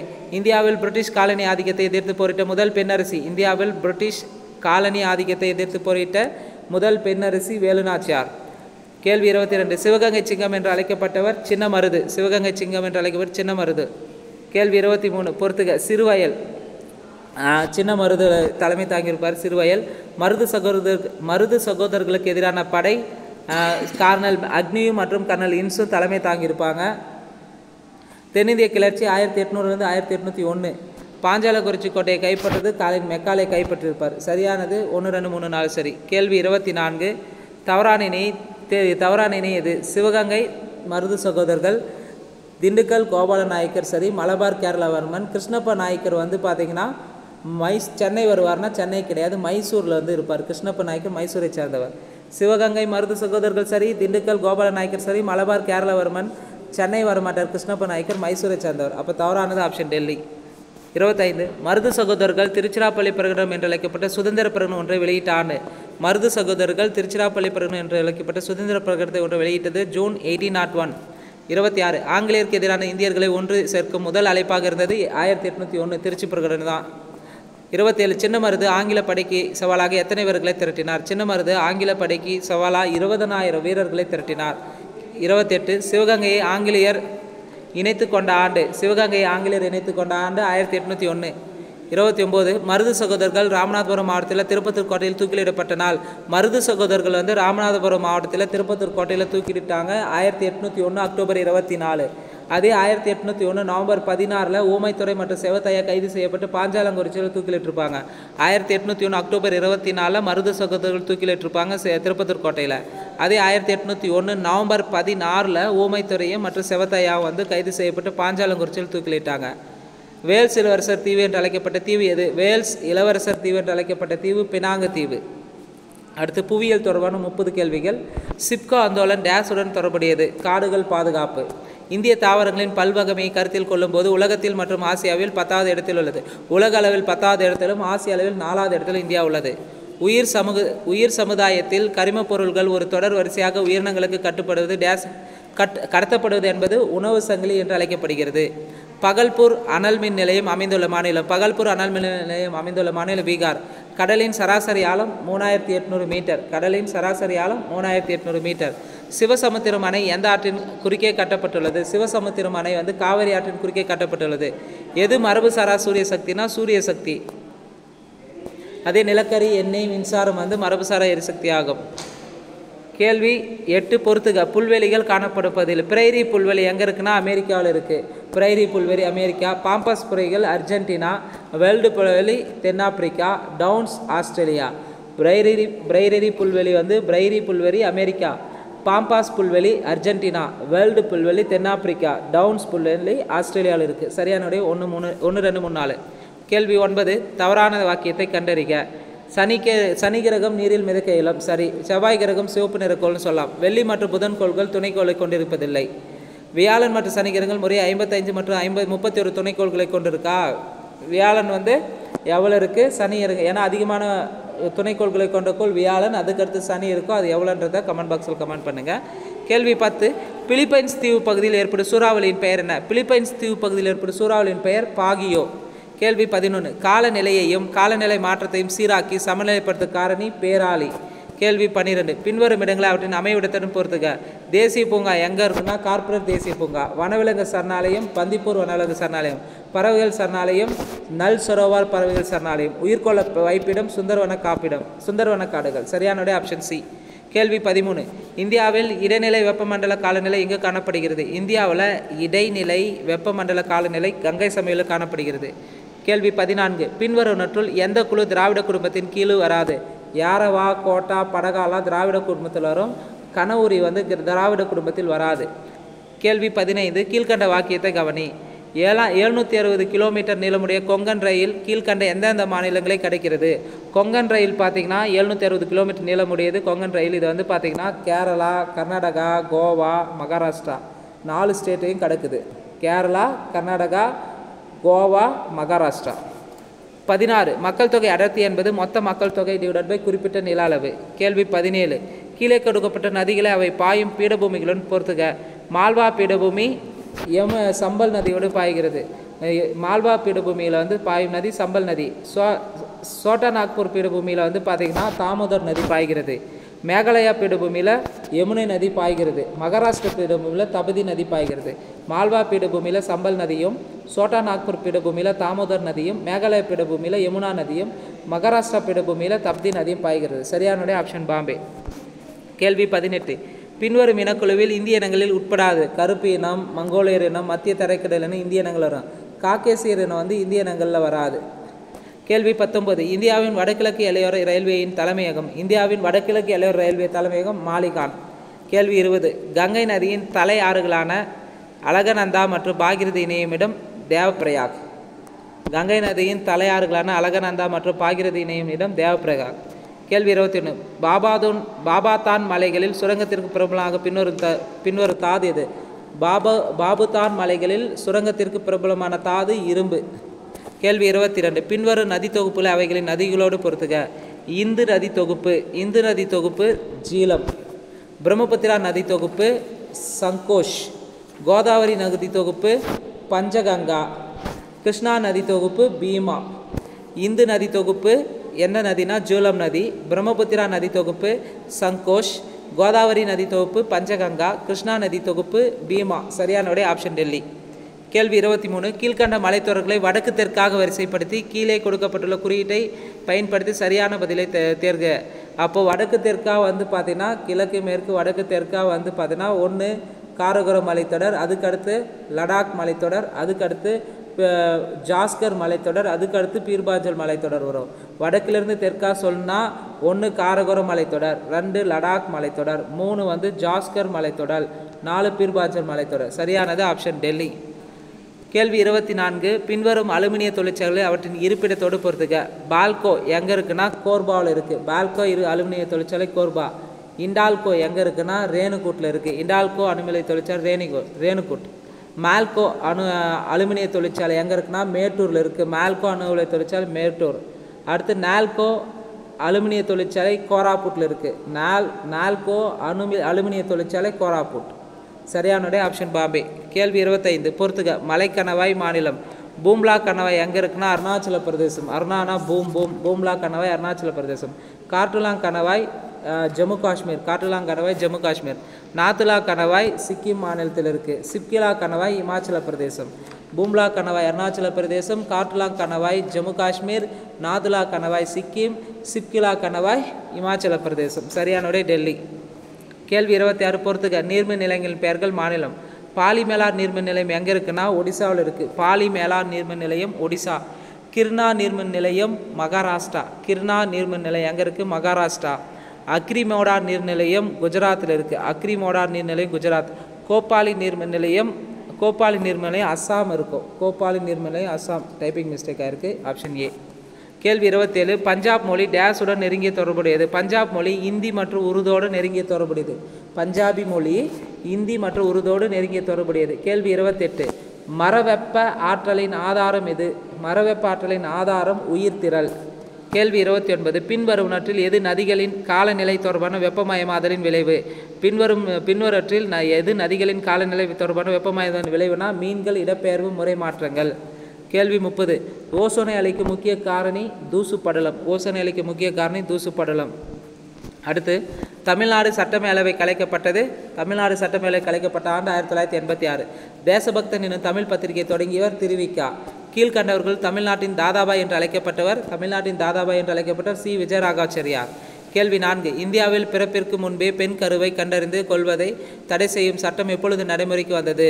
பெண் கரு ஆனா பெண்ணாக இருக்கிறது கொள்வதை தடை செய்யும் சட்டம் எப்போ நடைமுறைக்கு வந்ததுன்னா ஜனவரி 1, 1996. காற்றாற்றல் தொழில்நுட்ப மையம் எங்கே அமைந்துள்ளது? சென்னை. கேள்வி 6. பொறுத்துக. நீதி கட்சி தியாகராய செட்டியார். தேவதாசி முறை டாக்டர் முத்துலட்சுமி ரெட்டி. வைக்கம் வீரர் பெரியார் ஈவேரா. வீரத்தமிழனை டாக்டர் எஸ். தர்மம்மாள். சரியானுடைய ஆப்ஷன் சி. கேள்வி 7.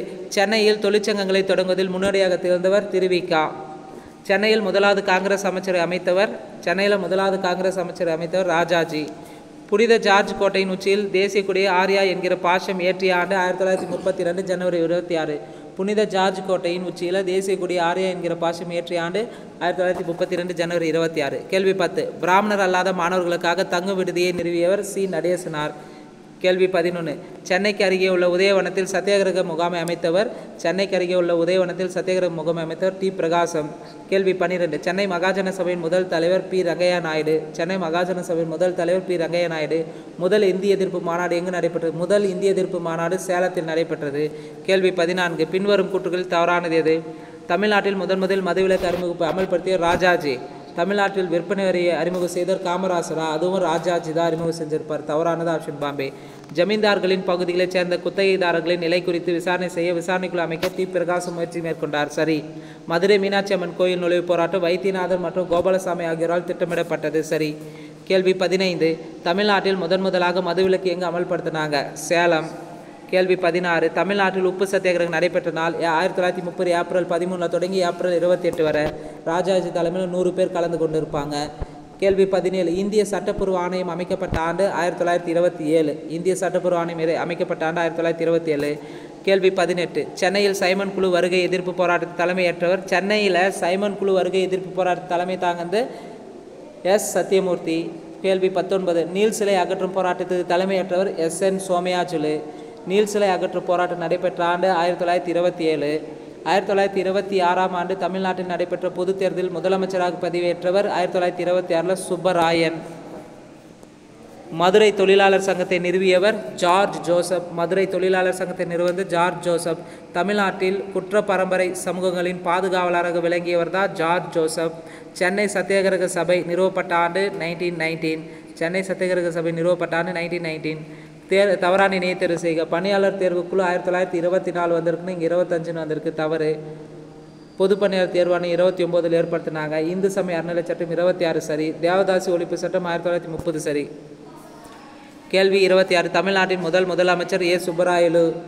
கேள்வி 27. தென்னிந்திய நல உரிமை சங்கம் பற்றிய கூற்றுகளில் சரியானது எது? தென்னிந்திய நல உரிமை சங்கம் 1915 தொடங்கினாங்களா? கிடையாது. 1916 தொடங்கியிருப்பாங்க. தொடங்கியவர்கள் தியாகராயர், டி.எம். நாயர், சி. நடேசனார். வெளியிட்ட தமிழ் பத்திரிகை திராவிடன். வெளியிட்ட ஆங்கில பத்திரிகை ஜஸ்டிஸ். அப்போ 2, 3, 4 சரி. சென்னை திராவிடர் கழகம் உருவாக்கப்பட்ட ஆண்டு 1912. தனது எழுத்துக்களின் மூலமாக தேசியத்தை முன்னெடுத்த காங்கிரஸ் தொண்டர் ஜி. சுப்பிரமணியம்.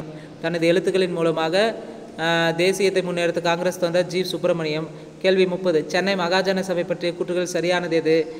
சென்னை மகாஜன சபை 1884 மே 16 தொடங்கியிருப்பாங்க. சென்னை மகாஜன சபை. இங்கே 1885 இருக்குது. தப்பு.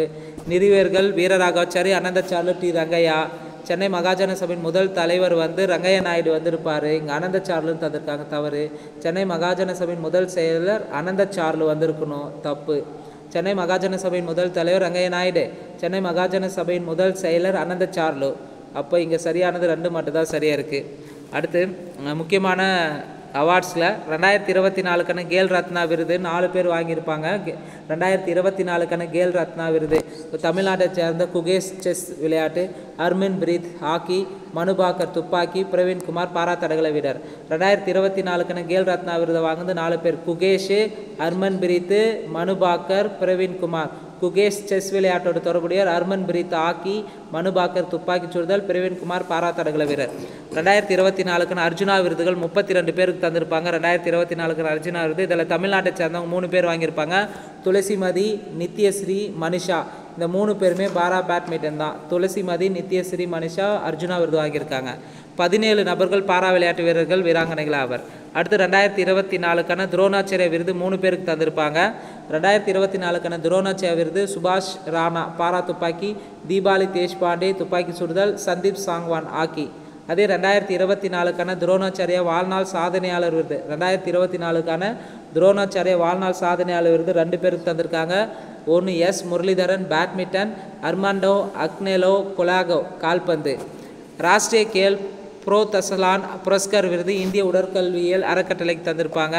மௌலானா அபுல் கலாம் ஆசாத் கோப்பை வந்து பார்த்திங்கன்னா சண்டிகர் பல்கலைக்கழகம் ஒட்டுமொத்த சாம்பியன் பட்டத்தை பெற்றிருக்கும். லவ்லி தொழில்துறை பல்கலைக்கழகம் பஞ்சாப் முதல் ரன்னரப், குருநானக் தேவ் பல்கலைக்கழகம் அமிர்தரஸ் 2வது ரன்னரப்பாக இருக்கும். அர்ஜுனா விருது வாழ்நாள் சாதனையாளருக்கான அர்ஜுனா விருதை வாங்குறது 1 சுச்சா சிங் தடகளம், 2 முரளிகாந்த் ராஜாராம் பெட்கர் பாரா நீச்சல் வீரர்.